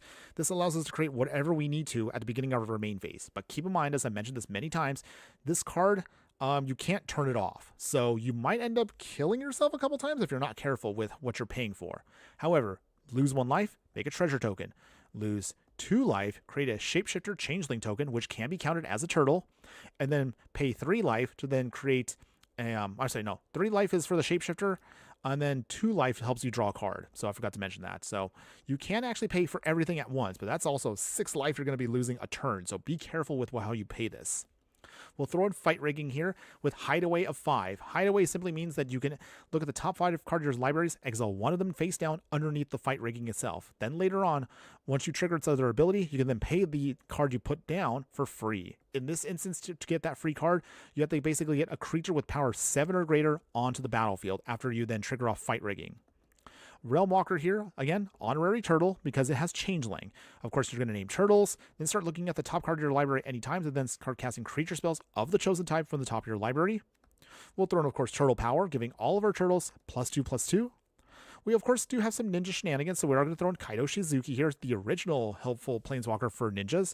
So at the beginning of your end step, if Kaido was just entered the field this turn, he phases out. You can start using him to draw cards and discard cards, unless if you attacked in the turn, take him down to make some ninjas, and as long as you have the emblem, whenever a creature you control deals combat damage to a player, search your library for a blue or black creature and put it onto the battlefield. But mostly you just want him here just to help us churn out some card draw. We'll throw in Prismari command as well here. So at instant speed, pick 2 of these abilities. 2 damage to any target. Draw 2 cards and discard 2 cards. Make a treasure or destroy an artifact. We'll throw in also Kolaghan's command here. So again, choose 2. Bring a creature card back from the graveyard to your hand. Make an opponent discard a card, destroy an artifact, or deal 2 damage again to any target. Raph and Leo, sibling rivals. So another awesome team-up card for us. So, of course, Raph and Leo have always had throughout the history of Ninja Turtles their own little rivalries. Sometimes they've been at odds with each other, and sometimes they've also hurt each other. But realistically, still brothers to the very end. I do like, of course, I like the flavor text. At odds as brothers, perfectly in sync as fighters. But they are very much a fearsome team. And in this instance here, when they attack together, if it's the first combat phase of the turn, you untap 1 or 2 target attacking creatures, and after this phase, there's an additional combat phase. So this can help us just, again, get more damage out. Ideally, untap your heroes in a half shell to deal more damage and hopefully get some more triggers off with their plan. To get more counters on stuff, we'll use Hadama's Climb here. Legendary enchantment. At the beginning of combat on your turn, put a +1/+1 on a creature we control. If we have 3 or more counters on that creature we chose, it transforms into Winged Temple of Araska here, which can give one of your creatures an +X/+X bonus, where X is its power, and flying until end of turn. So this would be a great finisher for the deck once we flip it. Snapping Voidcraw here is an Eldrazi turtle, which is also a little, looks disgusting by the way, but it is an Eldrazi. That's also the reason why it looks terrible. However, he does provide for us some colorless ramp, and also at nothing else, you can use him to draw cards. So we don't throw him in the deck because he is a turtle. We do need some better fixing, so we're going to throw in Chromatic Lantern here. Does the same thing as Arcane Signet, but then also allows all of our lands to tap for any mana of any color. We'll keep the Turtle Van, of course, here just to make sure we can start pumping up with it. Hopefully we can get a chance to use it in the next couple of games. We will throw in also Leonardo the Balance. So if you don't want heroes in a half shell, you technically can put in Leonardo and any one of your turtles that have partner character select if you want to do it that way. But I wanted to heroes in a half shell because honestly, I like this one because it's much more straightforward for our deck. However, Leonardo the Balance here, Mutant Ninja Turtle, 3/3. Whenever a token you control enters, put a +1/+1 counter on each creature you control. Do this only once a turn. And for Wooburg of all colors, creatures you control gain Menace, Trample, Lifelink until end of turn. So he can be also a nice way to pump up your team plan. We have Turtles Forever. So first off, again, yes, I know as a person that still likes playing Magic as Magic cards, I'm not going to lie. I think this is silly, but in a good way. So Turtles Forever here, instant speed. You search your library and or outside the game for exactly 4 legendary creature cards you own with different names and reveal those cards. An opponent chooses 2 of them. Put the chosen cards into your hand and then shuffle the rest. So this can help you dig out whatever turtles you do need for our game plan here. You're going to have to strategize to make sure your opponent digs out the cards that you want to keep. Or I don't know. It's a tricky card to try to strategize against an opponent, but if nothing else, you'll always get at least 2 turtles out of it. Takeo the Patient Avalanche here. So this is also another honorary ninja turtle ninja, I should say. He enters tapped. He's a 4/5, and it says, whenever another creature you control leaves the battlefield, if it didn't die, scry 1 and put a +1/+1 counter on Takeo. Whenever Takeo attacks, you can play a hybrid mana, and if you do, target attacking creature can't be blocked for a turn. So with Takeo here, you can slowly get some more value out of him as the game progresses here. I love the design here. And again, it's obviously harkening back to the actual Kamigawa set. Even though he was in a Jumpstart set, I love this card because it shows that, if, again, the Ninja Turtles were in an alternate universe, this is how they would kind of look, which is still kind of a cool design. We do want to make sure that if we do end up dealing with decks that go too wide, we can then blow them away with cards like Damnation here. So this blows up all creatures and they can't be regenerated. We also, of course, going to use Supreme Verdict as an uncounterable wrath to the whole board. Circling back over, we have Corvald Noble Thief here. Good for treasure token generation, and then we can steal 3 cards from the top of an opponent's library, and we can play those cards. So this can be a good way to kind of get some value. We're going to keep, of course, Raphael here to make sure we can do some double strike shenanigans. We'll throw in another version of Kaido here. Kaido, Bane of Nightmares. So this is a 4-mana version of Legendary Planeswalker. He has ninjutsu of 3. During your turn, as long as Kaido and has 1 or more loyalty counters on him, he's technically a 3/4 ninja that has hexproof. Giving your ability here, gives all of your ninjas you control +1/+1. So this is going to be a great way to pump up your plan. And of course, Surveil 2, you draw then a card for each opponent who lost life in a turn. So he's a great engine piece for us to help draw cards and pump up our whole team. Mikey and Dawn, party planners here. Mutant Ninja Turtles with Ward 2. So they have a nice little protection ability built into them. You can look at the top card of your library at any time. Play land spells and cast mutants, ninjas, or turtles. And if you do, put that creature will enter with additional +1/+1 counter on him. So this can be a great way to kind of pump up our plan. Roaming Throne finally is going to be an extremely powerful piece here to help us really pump up our whole plan here. So when this creature enters, obviously choose turtles, and anything that triggers off our creatures, we can get an additional trigger off of him. So this is, again, going to be a really, really strong card for us. Definitely got to throw it into the deck. We have Dawn and Leo problem solvers here. So this version is going to be Vigilance. At the beginning of your end step, you exile up to 1 target artifact you control and up to 1 target creature you control, then bring them back to the battlefield. So great for blinking effects and triggers off quite a few other abilities with its ability on its own. We're almost done, everybody. Kappa Cannoneer, probably my favorite of the turtles that we've had in Magic, has Improvise and Ward 4. Whenever this creature or another artifact you control enters, put a +1/+1 counter on this creature and he can't be blocked. So he could be practically an unblockable creature if everything just lines up properly. Colossal Sky Turtle, here's one of our budget ones, has Flying in Ward 2, 6/5, and you can channel him to either bring back a card from your graveyard to your hand or bounce back a creature to its owner's hand. And then finally, at the very top end of the curve, the Great Henge. So it does look like it's expensive at 9 mana, but it gets cheaper where X is the greatest power among creatures you control. So if we get a really big, strong creature, you can actually cast this sometimes for even as cheap as 2 mana. You then add 2 mana for it, gain 2 life, and anytime a non-token creature you control enters, draw cards and put +1/+1 counters on creatures. So I love what this card can do. Finally, to round out our package here, and again, we'll just kind of briefly just list them all off. We're going to, of course, upgrade your mana base. So this is going to be the best mana base you probably could put together for 5 color, at least for Ninja Turtles. So we're throwing a Ganjo Seed of the Empire, Otawara Soaring City, and Boseiju Who Endures, all going to help us out as channel lands. And for the actual basics, we're going to trim all the way down to just 2 plains, 3 islands, a swamp, a mountain, and 3 forests.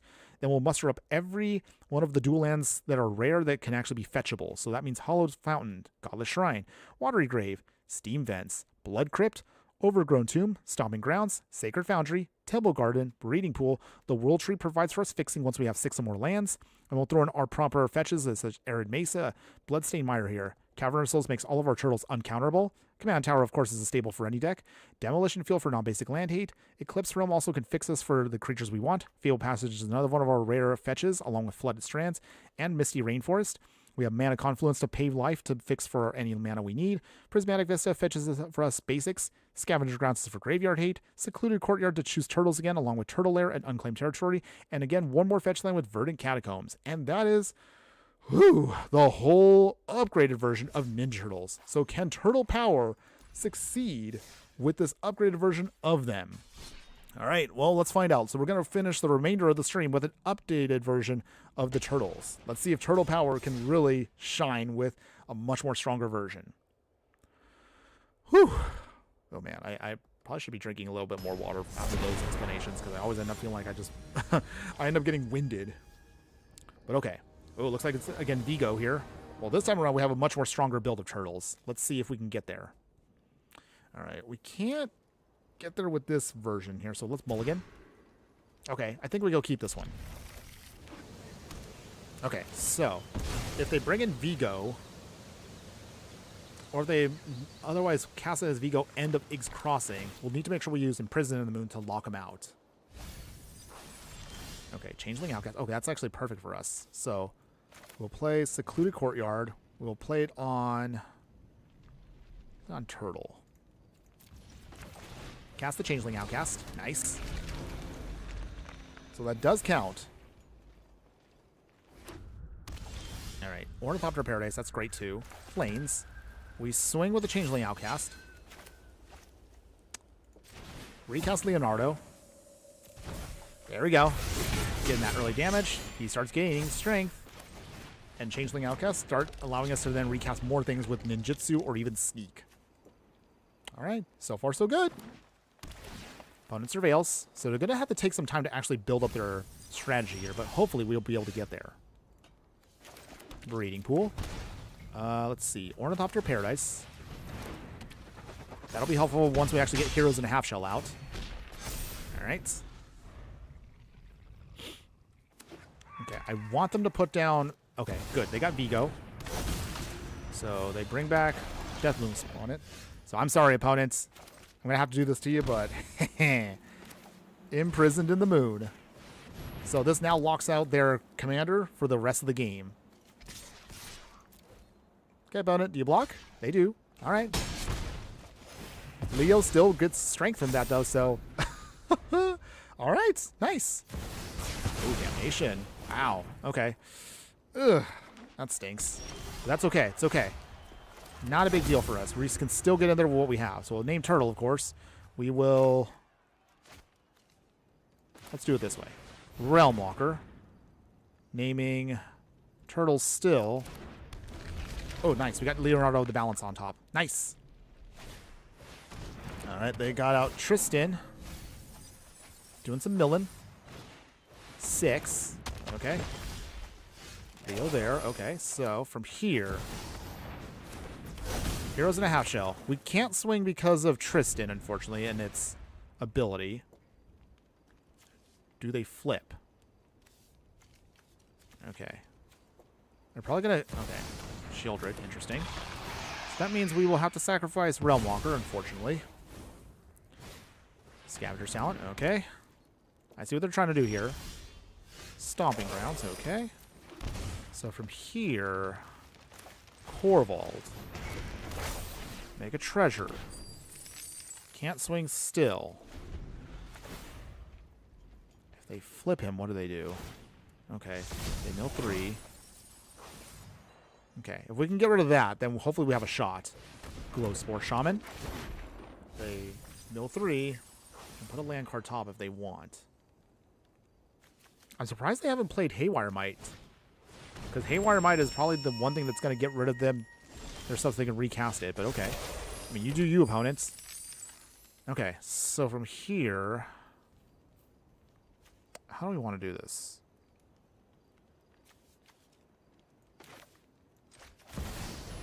Okay, they already balance. Bloodstained Mire.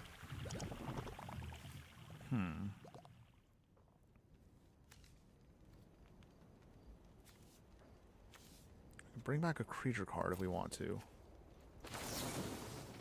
Okay. We will bring back... What do we want to bring back? And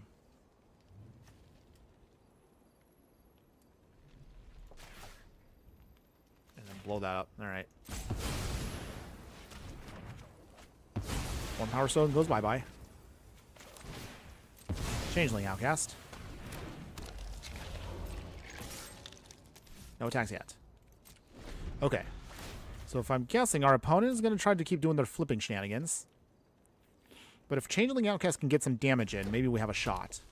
I'm pretty sure at some point they will be playing something here that I'm going to hate. Okay. Let's give it a try. Let's see. Can we survive? On the other hand, if they have Corval, if we have Corval, we could steal some stuff. But I guess it depends on them and what they want to use their Haywire Might for. Because once they use it, they have... Okay. They are convoking. Ugh. Bad hits. Bad hits. Come on, opponents. No good stuff, please. Whiff. Okay, Vorinclex. Scary, but that's actually not too bad. We still have full life, so we can still do our thing. Okay, opponent, nothing. Get that Bloodstained Mire cracked. Okay. From here, what do we want? This one, I don't even know what it matters, but I think we'll go with an Overgrown Tomb. Tapped. Okay. Go into go. That's actually not too bad. Thank you, opponents. So we will steal Fable the Mirror Breaker. Nice. There we go. Now we're talking. We steal their land. Let's see. Iron Crag. swing here. There we go. Pumps it up. Ooh, we got the roaming throw. All right, here we go. This is what we wanted. So with this, we will put down on turtle. All right. So roaming throw will help us out. And then once that's 6/6, I think now we can take out Tristan and we can really start pushing through damage. Let's see. Can we get there? Near. Oh, opponent! Come on! No! Ugh. All that hard work. Gone. Okay. Neared. Gotta go to work. Bye. Well, thanks again for joining us today and this afternoon, Neared. Thanks again for being here. Hopefully we'll see you again in the chat another day. Have a wonderful day and always be sure to burn bright. Later.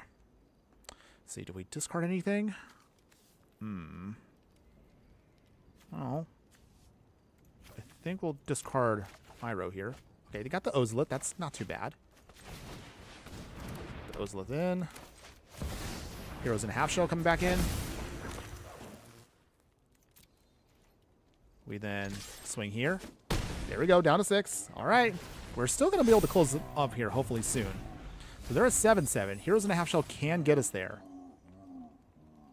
Thankfully, we've been able to lock out Vigo, so that has been our hugest ability here. Okay. Oh, Shieldred coming back again.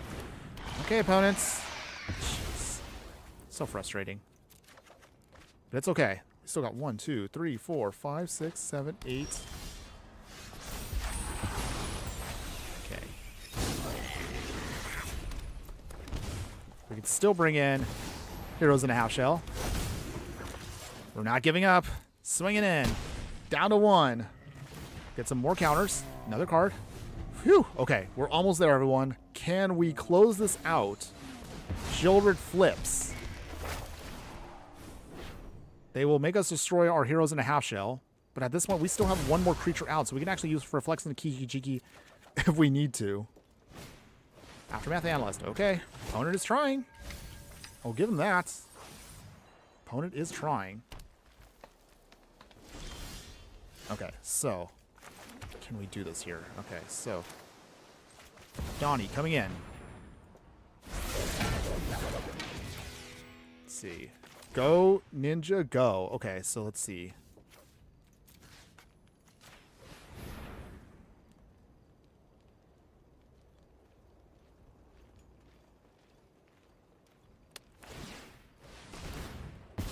Big sacrifice, okay. They do some milling. Okay, and then let's see.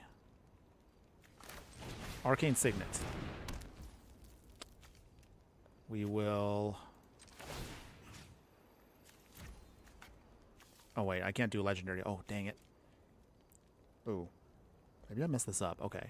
Okay, well, I gotta swing here, so... Block down, opponents. Okay. They make a food.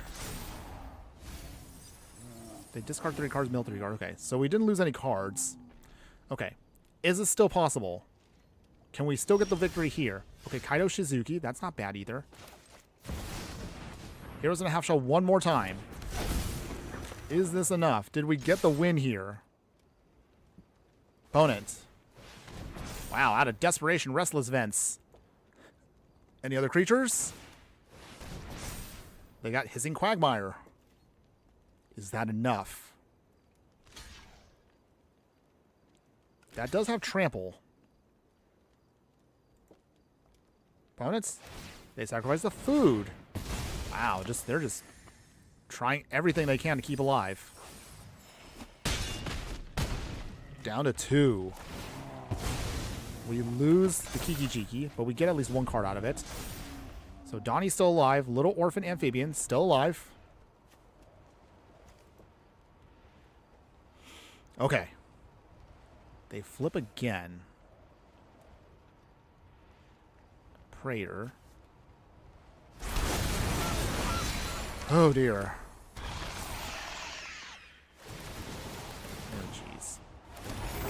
Alright. Is there any hope of winning here? Because it doesn't look like we're going to win. Oh. What a shame. We came close. We came so close to closing out, but I think I kind of fumbled part of that plan. I realized I probably should have thought that one out a little better there. I didn't realize I forgot I had 3 toughness, so I kind of, yeah, I probably could have won that one. I fumbled. Let's admit that I have fumbled that one. That should have been a winnable one for us, but it's okay. It's okay, everyone. It's okay. Sometimes that happens with Magic. Sometimes you get a victory, or sometimes you just fumble because you didn't read your cards well enough. But that's okay. It's okay. Not going to be mad. If nothing else, the deck did show its tenacity, so I will give it that. Let's at least acknowledge that, at least. Okay. Anyway, shaking that off that awkwardness, we're going to continue on. So we got here Kapatek Wrecker. There's Mari Command. Secluded Courtyard. We're playing against Fellothar, so we played, not this version of Fellothar, but we played a different version about a year ago. So it'll be fun to see how this one will turn out. For now, though, let's play our Overgrown Tomb tapped, because we got nothing else to play. Snapping Voidclaw is not bad either. So we have options here.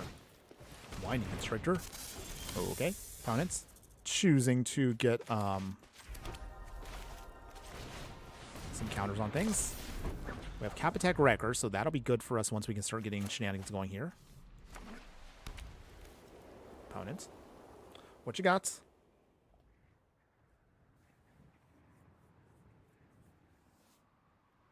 What you got?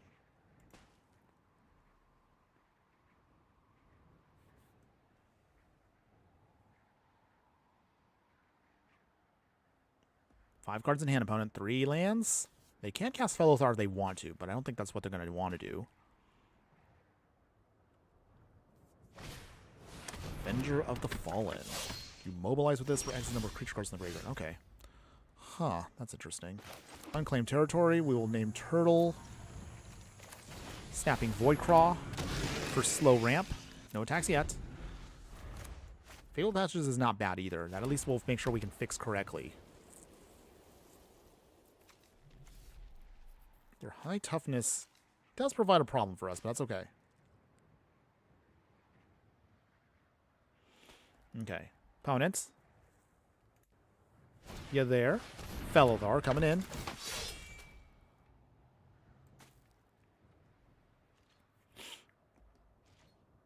Nothing else about it? Okay, no swings yet. Okay, it's fine. Let's play Secluded Courtyard. Naming Turtle again. We will put down Raph and Leo's sibling rivalry. Alright, we can put down Fight Rigging. So Hideaway for 5. Kind of wish we could do the hideaway thing a little bit more often. Okay, what do we want, though? Okay. Huh. Having the Damnation will be nice to protect ourselves, but at the same time, get Michelangelo the Heart. I also don't want to blow ourselves up. Not yet, at least. Okay. Raph and Leo get a little bit more oomph. Still going to be a ways away before we can get to that power 7. So the good news is on next turn, we can actually get out Heroes in a half shell if we want to. This depends here. 2 cards. I get Treasure Token too. Okay. Well, we have options. Okay. Opponents. Still got 4 cards in hand. I pass it to them. So what are they going to do? Source Splash. Oh, okay. Annoying, but that's not horrible for us. I mean, we still have hate in our deck to destroy other things. That's not the worst. Carrot Cake, okay. That's cute. As far as they had that in their deck, but okay. Alright. Or attack, sacrifice a non-land permanent. Okay. So when they sacrifice the Carrot Cake, they can make tokens. Aw, opponents. So we lose Mikey for the rest of the game, but that's okay. Not the worst. They swing and swing. Okay. Okay. They start making tokens. Maybe we should have gotten that damnation.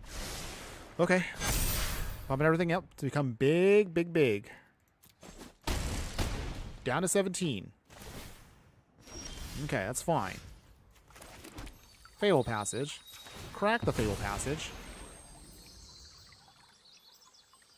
We will get out a red source. Heroes in a half shell. Let's see, do we want to swing? I mean... Okay, well, our opponent here does not make this easy. Because I would love for us to swing, but their tokens now are too big. Alright. Ugh. Looks like our opponent might have actually stopped us here. Pyrexene Arena, okay. Swinging. They don't have any cards in the graveyard, so they don't get any tokens off of that, but okay. Nevermore Red has now followed over here on Twitch. So thanks again for that follow, my fire friend. Appreciate that, by the way. But what I don't appreciate right now is, our opponent's trying to steamroll us here very quickly. So, down to 10. Oh, we got the damnation in hand. Okay. I don't know if that's going to help us now, but I guess maybe? I don't know. Roaming Throne. And I guess we'll pick Turtle, of course. The Turtle Van technically can't be used. So let's see. Yeah. Oh. This is so painful. I want things to go off here, but their stuff is too strong. Alright, maybe we'll just take our L now. Because unless we got to another Black Pip, we cannot survive the hit. So we're just going to take our L there. It's okay, everyone. We'll shake it off. We'll try again. We're not giving up. We're going to try a little bit longer. Got to keep it going a little bit longer. At least we got, hey, one of our dailies done, so that's nice. Okay, I know our turtles can get there. Our turtles can definitely get there. We're going to keep going, everyone. We're going to try this again. Cannot give up. Okay, so as we're loading up our next match here, if you are still enjoying the content, everyone, even if sometimes you see me lose a lot, show some love if you haven't already done so. Be sure to like, follow, and subscribe wherever you're watching the content so you don't miss out on any of the gameplay, booster pack openings, deck techs, live streams, and so much more. Okay, but until then, let's see. Turtles Forever, this is kind of good. Okay, Seiju, got our cut down here. They're playing with Raph and Mikey Troublemakers. This was actually the only card we did not put into our deck, and because it was just so expensive, and only because I do like the characters, but their card doesn't really match what our 5-color version of Turtles is trying to do, if that makes sense. Okay, so for now, Godless Shrine tapped. Talisman of Impulse. Okay, so they're going to try to ramp out as fast as they can. Okay, let's get out Dark Leo and Shredder. Not too bad. This will help us out a little bit here.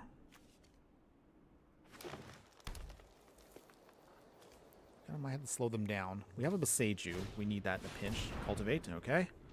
That's 1, 2, 3, 4. That will be 5. The other land will be 6. So we're moving quick here. Okay, World Tree is not too bad either. I guess we'll play the Beseiju. Play Innkeeper's Talent. Put a counter on Dark Leo Shredder. Do the damage. Make a token. Okay. Well, we have now a little bit of a strategy here, sort of. If they play any small creatures for ramp, we can cut them down. Oh, they got Lumara. Okay. Well, so they use their milling. They bring back all their lands, which is not really much of anything, but we'll try. Otawara here. Okay.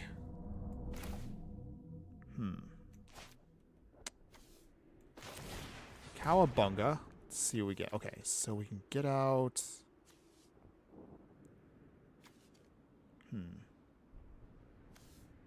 Got the Unclaimed Territory. We want to make sure we can get stuff here. They both have Death Touch. Does he block? Opponents? Maybe? Ooh, they do block. So they lose Dark Leo and Shredder, but they lose their Lumara. So does this mean they get Raph and Mikey? Do they do it? Here they come. We don't have good removal against them, so they're going to get in one free hit here. Beanstalk Shine. Ooh, wow. Okay. Down to 11. Dang, where are all these, like, decks coming from now? Okay, Heartless Act is not horrible either, so I guess that helps us out eventually. Okay, so is there any hope here? No attacks. Toots. Okay. We can Heartless Act if we want to. One card here. Goldspan Dragon. Okay.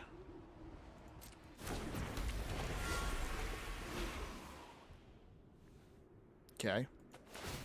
We can basically sponge one hit. Heartless Act. Raph and Mikey go bye-bye. Maybe? Please? Who's got the Harmonize also on top of the Roamer's Routine? Okay, so Raph and Mikey are gone. So at least that helps us survive a little bit longer. Though not by much. Beanstalk Giant's a little bit too big out of our league now to properly hit.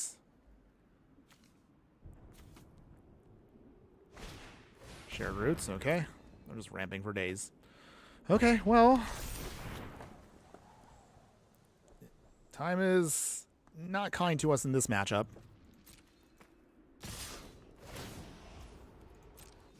Okay, they make their treasure.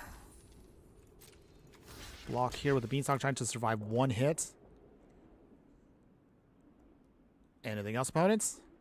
Anything else?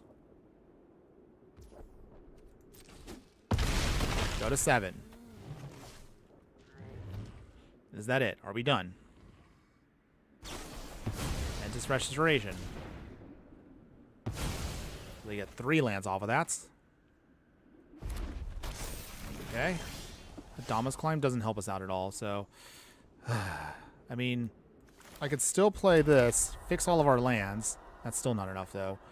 Even with Heroes in a Half Shell. Even with putting counters on stuff. We do one good hit, and that's it. So unfortunately, we have to take the L there, too. Man. No love for the Turtles tonight. Dang. Testing earlier was going great, but it seems like this time around we're not pulling off any victories here. I still don't want to give up, though. We're not going to give up at least until we can get one good hit with this, or at least one good game. I'm hoping we can at least get one before the stream is over today. We're not giving up, everyone.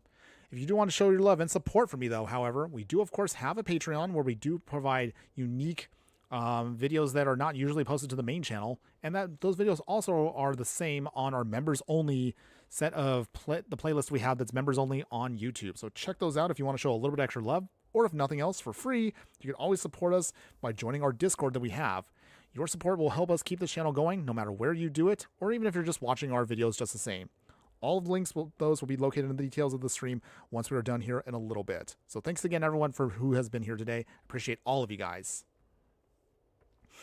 Okay, so while we're loading up our next game here, so let's see. Okay, looks like it's going to be a mono black deck with Jadar. Maybe, hopefully we'll get at least a victory here. Hoping we can. Okay, so first off, let's play our Mountain. We'll play Strike It Rich. Get our treasure production going. Pass. Okay, so for here, Bobble. Okay. At least Mono Black is a little bit slower when it comes to their ramp package, so hopefully that should be good in our favor. Okay, we'll get the Steam Vents out. Maybe we get Turtles Forever. See what our opponent does here. Stacking the Wayfarer's Bobble, so I guess they're going to also get their ramp going. Chromatic Lantern's pretty solid. Okay, so now we got Perfect Fixing. That's 1, 2, 3, 4, 5. So Heroes in a Half Shell can come out quick. Vat of Rebirth. Okay. Definitely going to be doing that with Jadar. Ooh, Dark Confidant. Okay. That is a choice, opponents. Do we do it now, or do we try to go with... You know what? Let's try it now. We did come here for Turtles, everyone. Big swing here. Get our counters. Get our card draw. Opponent goes down to 17 because of Demon's Disciple. They can choose to do that if they want to, and they will. Alright, that's fine. At least our turtles got some value off of that, so we'll take it. Okay. We're still going to keep trying here. Forest, okay. Let's see. So for here, Realm Walker on Turtle. Okay. Opponent is going to have to be careful, though. So even with all these cheap cards that do, like, sacrifice shenanigans, like Fleshback Marauder, which they're playing, and other stuff, Dark Confidant will drain them out if they're not careful. Battle Rebirth is still triggering, though.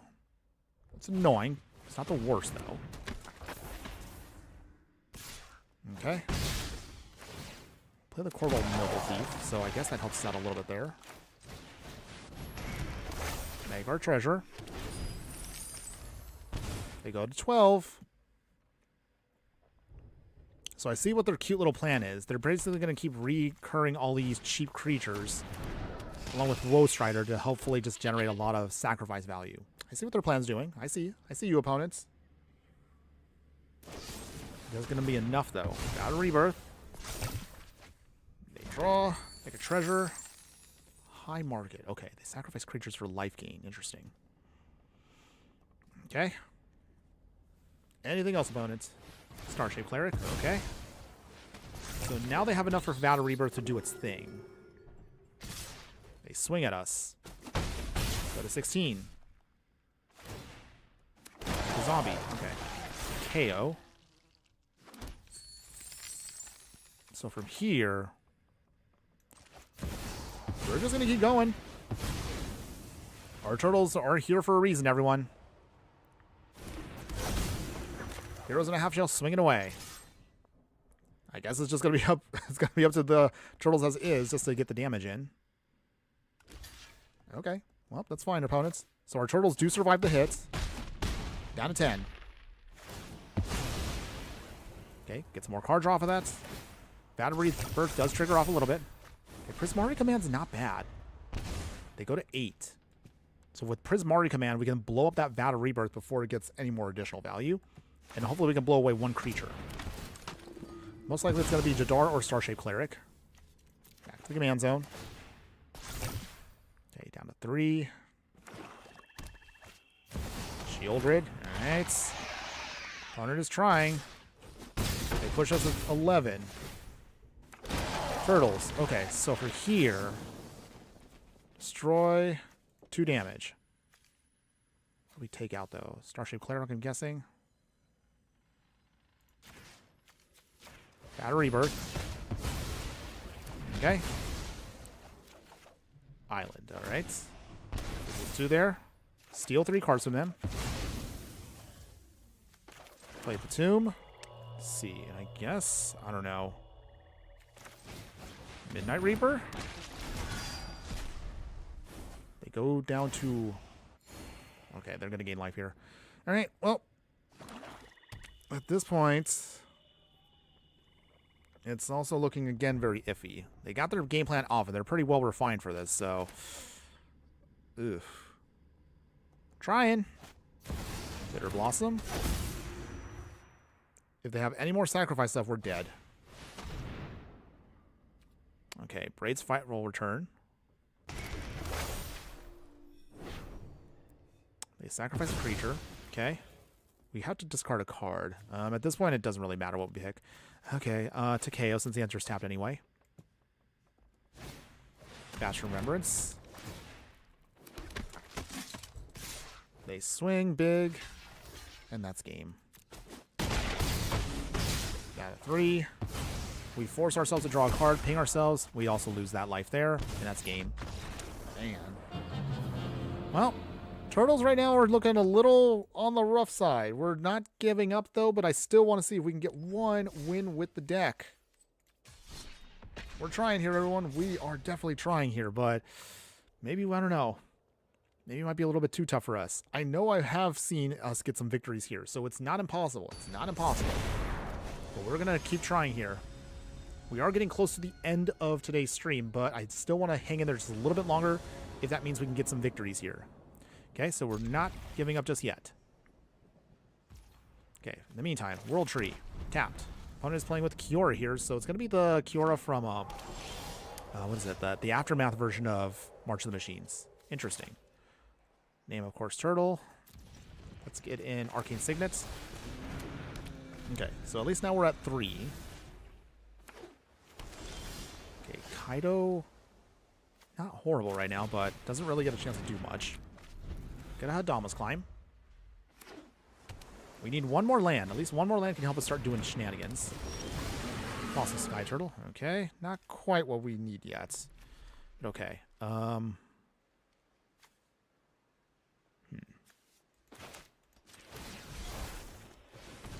Okay, bounce that away. Gonna keep that off the field for a little bit. Stalling out right now. That's the name of the game.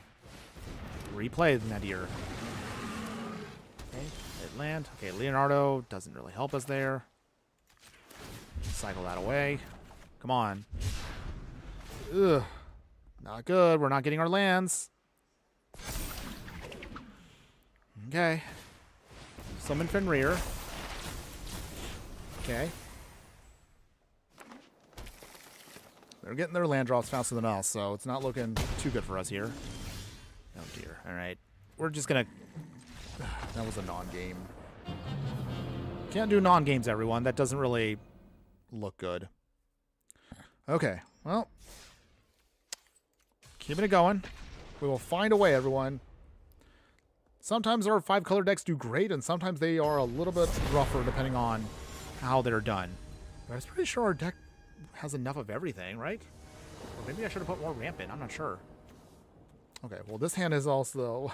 this is all the fetch land galore, so maybe this actually is not too bad here. Okay, let's start with the Verdant Catacombs, and we'll pause here. Or maybe I should have been in Triomes instead. Maybe that would have been better for fixing. I don't know. It's really hard to say. Sack the Verdant Catacombs. Let's go ahead and start getting all our stuff out here. We need out first...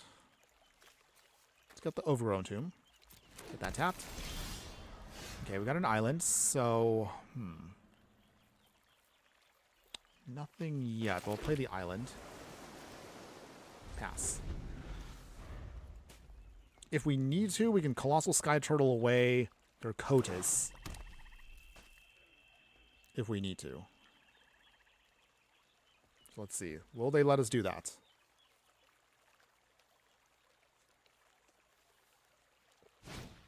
Okay, Kotis. Alright. So they do it. Sky Turtle away. Okay. Bouncing it away. Alright. That buys us some time. Not much time, but something. I think we'll get in Dark Leo and Shredder now. So we need a white source. Get the Sacred Foundry. Okay, Dark Leo and Shredder. Okay, well, that's something. Something. Playing again. Nope. Playing loot. Playing loot. Okay. Saved by the Show will be nice once we get to that. Terminus a return. Okay. Opponent is running out their whole hand now. Okay, that's fine. Realm Walker. So from here, Bloodstained Mire. Sacking that. Well, I guess we'll get out now. Another red. Green source? Stomping Grounds. That'll probably be our piece here. Tapped. Realm Walker. Naming Turtle. Okay, so we did get a turtle on top. So from here, swing. It does have Death Touch, so they're obviously not going to block. That should give us at least one free token off of that. Oh, they do block. Okay. I guess they didn't want that thing to go off, but okay. If it slows them down, so be it. Okay. We need our Imprisoned in the Moon more than ever right now, because that's the one card that'll block out their plan. We'll see if we can get there, though.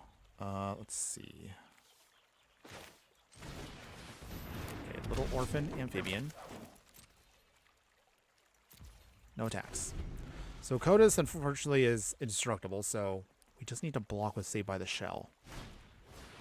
Oh, they can't be blocked now. Dang it! Ugh. Okay. Okay. See what they do. Swing with Kodos. Starts conniving, by the way, so that's going to be very annoying. Oh, dear. Alright, well... Can't do anything. We're just going to take the 3, so they steal 3 cards from us. And it's also one of our lands we do need. So that hurts us a ton. A lot of people playing Kodos. This is also why you need, like, specific auras and spot removal. Wow, they took 3 lands from us. Okay, well, it is what it is. They dig 6 cards deep. Play a Quilled Greathorn. Jeez. Okay, so from here... Let's see, Leonardo the Balance. You make a food token. Counters the whole team. Okay, well, that's not horrible. Okay. At least now we kind of have a plan going here. Sort of. But what we need to do now is start swinging to actually get value here. Leo can provide for us a way to victory. But just barely. Opponent's probably not going to just start swinging with Kodos to steal more stuff, which is going to be beyond annoying. But it's okay. If they steal that cut down, I'm anticipating they're going to try to use it. But that means we'll use Save by the Shell to protect ourselves. We'll see. They have 1 card in hand. Opponent thinking. What will they do? What will they do? Opponent, you there? Opponent, you there? Okay. Tumbleweed's going by. Did they disconnect? Okay. Okay. Well, if our opponent's not there, then maybe that helps us out a little bit, but realistically, I would like us to actually play today. Maybe. Opponents? Opponents? Yoo-hoo! Hello! Opponents? Okay, well, I'm going to feel bad if we get a free turn off of this, but it might end up being that way. I mean, we kind of almost stabilized now, so that's nice. We can just slowly take out at least the Dryad. I can deal with loot. Okay, our opponent's got one more... He's got one more hourglass, or I should say timer.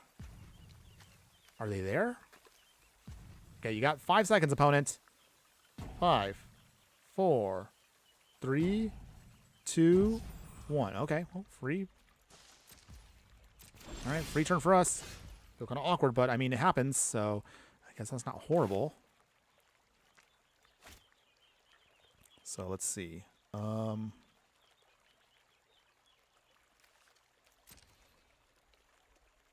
We'll do it this way. Assuming our opponent gives us a turn here.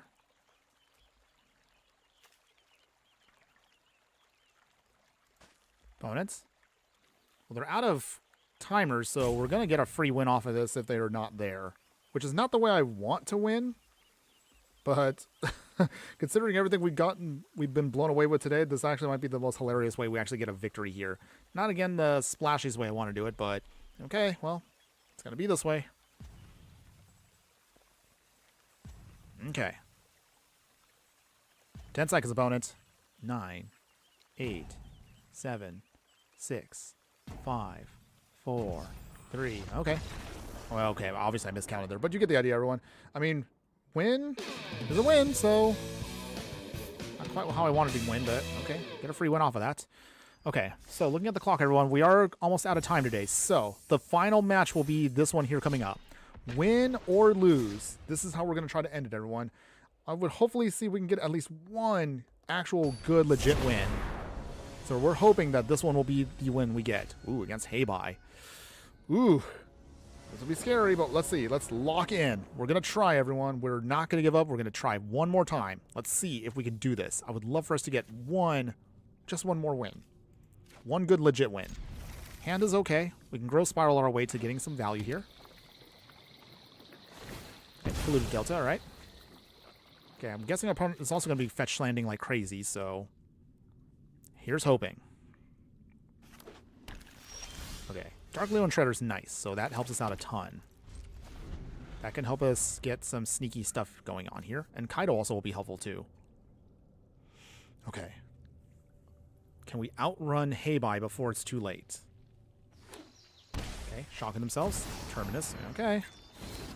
But we also will be hurting ourselves a lot here too, just to get what we need. We need a white source. Just a white and green source is what we need. Tapped, okay. Okay, roaming throne. It's not bad either. So for here, sacrifice immediately. We need a black source. I guess we're getting black and green for this. Yeah. Okay, 2. Okay, Dark Leo and Shredder coming in. Okay, so if that sticks, that should hopefully start getting us all the value we need. Okay, snow-covered swamp. Heibai coming in already. All right. Northern Air Temple, so start life gaining and draining us. Okay, Stomping Grounds is not bad either. So here, we got Death Touch. They do block us, okay. Draw a card. Play, tapped. They lose Heibai. We lose our Dark Leo and Shredder. Okay. Heroes in a Half Shell can come in soon, though. We also have a roaming throne, too. I'm not sure. We got options here. Ocean Tie. Okay. Life gain and drain. We're at 17, though, so we're still looking a little rough here. Okay. Changeling Outcast. That's not bad either. So let's see. Outcast. Roaming throne. Well, name Ninja, actually. Okay, so good news is we have everything fixed. We just need to actually start getting in the hits. If we can start getting in the hits, then we'll be good. The 1 ring. Alright, fine. Guess our opponent's going to do it that way. Leo Cutting Edge is not bad either. We'll just play Kaido and hardcast him. Don't worry, Pom-Pom-chan. I've got this. Coming up the team. No attacks yet. I just So at least now we have a permanent pump. Well, we're down to 10. We're running out of time here fast. Let's see. Koshintai will get big here, but that life gain and drain is hurting a ton. Spirit Oasis. Okay, down to 9. They draw a ton of cards. Photo finish now. Wow. Sanctum Weaver, okay. No swings, I'm guessing. Okay, so Ozlith the Shattered Spire. And then we have Leo here. So, we need a way... Yeah, there's no way really we can do this. Okay, so... Coming up the team. I thrive in the dark. Ozlith.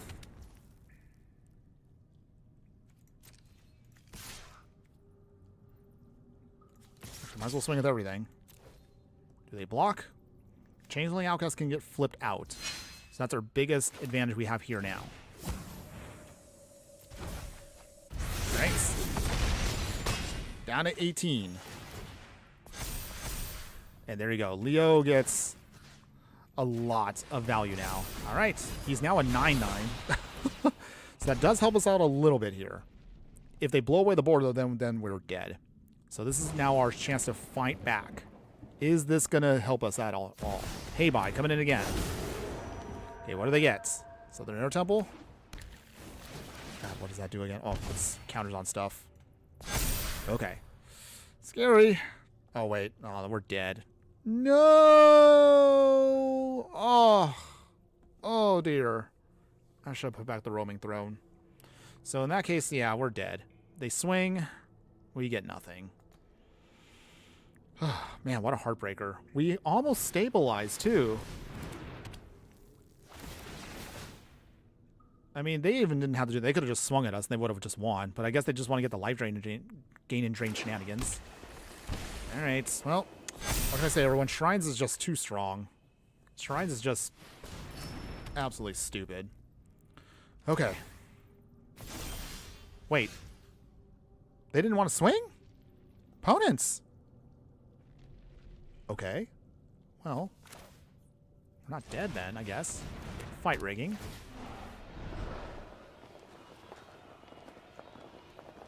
Get the Heartless Act on top. We're not dead, actually.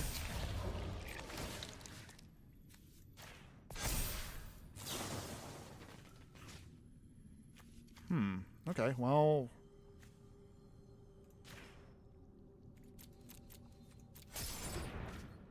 Okay, well, we're not dead? Okay, I mean, we're in this fight still. Some way, somehow.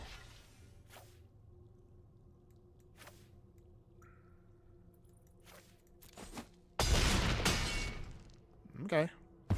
Go back up to 17.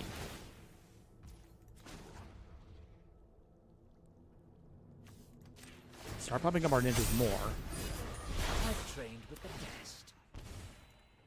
Okay, so... Still not dead. I don't know if they didn't realize they were about to... They could have won. I don't know if our opponent's just trying to mess with us now. Or they're just trying to get value. Okay. I think our opponent's just trying to also... I think our opponent's just trying to flex. Well, I suppose at this point, if we lose, we lose. But at least we can put up a good fight. I'll give it that at least. Path to Exile. Okay.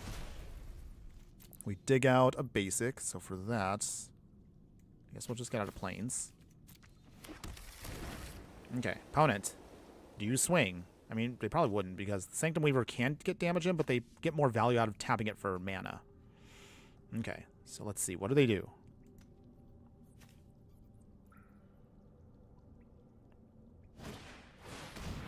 Okay. Okay, they're gonna try to go off here. Maybe we should have put a Farewell into our deck. Maybe that probably would have helped us out a ton.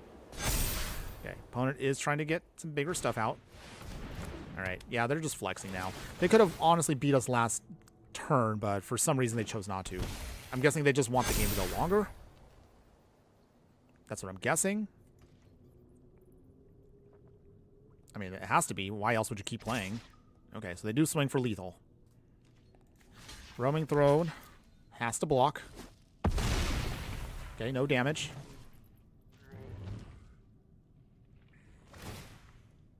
Okay, make a bunch of tokens.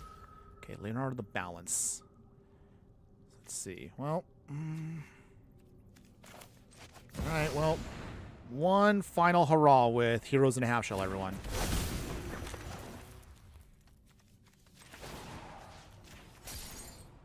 Stun counters. So that locks them out. You're not going anywhere.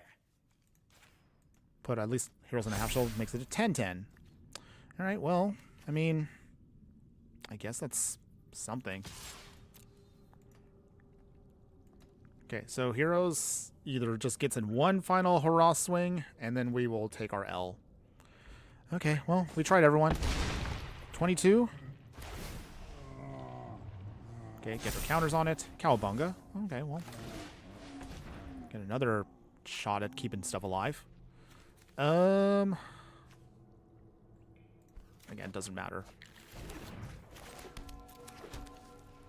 I personally don't like the idea of being toyed with. I'll say that. But I'm guessing our opponent just wants to just keep flexing here because that's all they can do.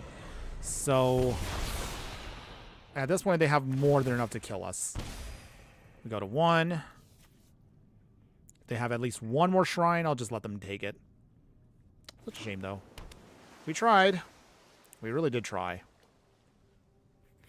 But I do have to get going after this, everyone. So unfortunately, as much as I would love to keep streaming, this again is our final game, and it looks like it's not going to be the L. Not going to be the win we wanted. So opponent brings in Hey Bye one more time because it's actually broken. Yeah. Okay, they get all their stuff off. We get pinged, and we lose. Bummer today, everyone. Well, Ninja Turtles got a couple wins in, but We did not get a very good... We didn't have a really good outing with this one. all right. Well, it is what it is, everyone. In any case here, let's talk about the deck overall. So let's talk about Turtle Power, the ultra budget version of the deck first off. So what do you think, everyone? Do you like the deck? Would you play the deck in any way, shape, or form? Maybe, and again, like, It's not bad. It's just more like you just need to be aware that if you're going to play an ultra budget deck with the limitations of playing only cards from one set, you're going to have, of course, awkward moments. Having said that, don't feel like you have to restrict yourself like I did. I only did it to see if I could challenge myself to put something together that is, playable and also, again, affordable for players out there. Obviously, if you're going to play in paper, I mean, you could just get the actual pre-con itself. I'm sure that's a little bit more on the budget side and also provides you a little bit more oomph. But this version, at least in Arena, is playable. But if you don't want to restrict yourself like I did, then yeah, just throw in some better ramp, and that probably would fix the problems that this budget version has. Having said that, the updated version of the deck, the upgrades, I don't know. We didn't have a really good outing for this one. I don't know if it's because we didn't really adjust the land base that well. I mean, we have 40 lands, so it's not like we didn't have enough lands. But maybe we should probably tweak it. I don't know. We should put in triomes. Maybe that might have been a better option for us. Maybe more ramp probably could have helped us with fixing what we need. I felt like the deck, I wanted to like the deck, but it just felt like it was getting a little bit of a pile. So maybe I built this deck wrong. If anybody feels like they can build a better version of a 5-color Ninja Turtle deck here in Arena, let me know in the comments below, and I would love to hear from you. But if you like at least our version, I will leave, of course, a link for that below. You can play with our version. Maybe if you do find a way to upgrade it, hey, more power to you, because that's honestly what I'm going to say right now is I do know that there is a good deck in here somewhere, but unfortunately today it did not serve. It did not shine with what we were trying to do. We got at least a couple of pity wins, and again, that's not really what I want. But if nothing else, at least the budget deck got a couple wins in, so it is what it is. But still, if you like it, we'll just put it for you guys up to if you want to play around with it. But otherwise, that's going to be it for at least the games for today, everyone. Before we go, as always, if you've made it this far into the video, be a true buyer or your friend. We'll talk about, again, what we're going to be doing for the upcoming sets. So, obviously, with Strixhaven coming out soon enough, we definitely want to start looking at what we can do with that. So, although the cards are not legal yet, hold on. You can still pull, you should be able to still filter them out. So, let's see, hold on. See, so let's see. You should be able to see them now. For if you're gonna play against like Sparky or something. Hold on. I just want to see if we actually can find them. But you should be able to then pull out the Strixhaven cards now.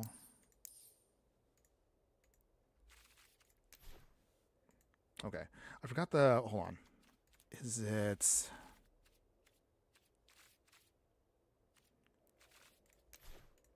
I think you type into here.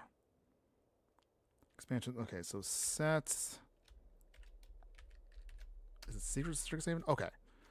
So they do exist, as you can kind of see here. But some of the cards that you're going to pull up are going to be the ones that are not. You can't utilize overall just yet. But if you want to dig around, you can start pulling out the Strixhaven cards little by little, and that means we're going to start putting together, again, our decks. So I'm excited, of course, to do that. We're going to be getting a lot of that going soon enough. But I'll have to kind of play around with it on my own time. So that'll be coming up. So that's basically it, everyone. I didn't want to really say too much about that.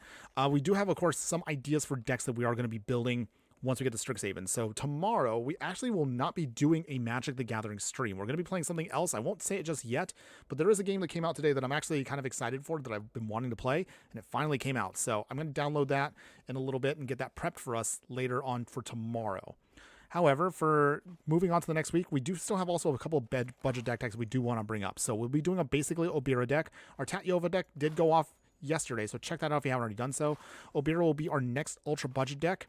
And then beyond that, we do have a couple more ultra budget decks for the Brawl format. So we'll have a Killian deck that I'm looking at, and most likely it might be Greta or it might be Dina here. I haven't decided yet. We're still having at least besides that, so 3 more in the 2 color combinations. After that, we'll do 3 color combination Brawl decks that are ultra budget. Again, no rares, no mythics. And beyond that, I mean, well, actually that's only it because there are no 4 or 5 color ultra budget commanders. So that's pretty much going to be all we can do for those ones coming up. But don't worry, once we get to Strixhaven next week, we'll be going all in on doing a ton of deck techs and live streams covering the entire set. So I'm actually looking forward to that. That's going to be a fun set to play around with, and I hope you guys are excited. Again, I will leave a poll up on YouTube. So vote on YouTube. What should be our first school? What should be the first of them that we want to focus on for our first budget deck tech? So again, Prismari or Quandrix, or was it Silverquill? Let's see, I'm trying to remember the names right now. Lorehold. You get the idea. We'll see which ones we can do. That's going to be fun, everyone. Hopefully we'll get that going soon. But otherwise, that's going to be it for today, everyone.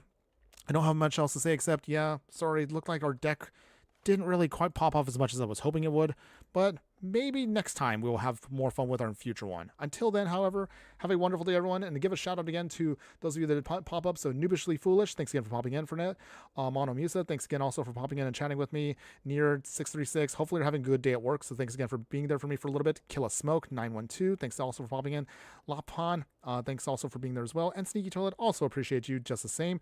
For everyone else that has been checking out the streams, whether it's across any of our other socials such as X, Instagram, YouTube, and Twitch, I still appreciate all of you guys for that just the same. Even if you weren't in the chat itself, I still appreciate you guys. So shout outs to all of you that have been watching across any and all of my socials. The replays for this live stream will be up on each place I have been doing my live stream. So again, one more time, you'll see replays on X, Instagram, Twitch, and YouTube. They'll all be going up a little bit later today. Until then, have a wonderful day, everyone. We're going to try to do this again tomorrow morning, approximately maybe around like 11:30 or 12-ish, but we'll get that going really soon. Until then, everyone, I do want to leave you with one more important thing that I want to say, as always. Just remember that no matter what you do play in the game of life, always be sure to burn bright. We'll see you again tomorrow morning, everyone. Later.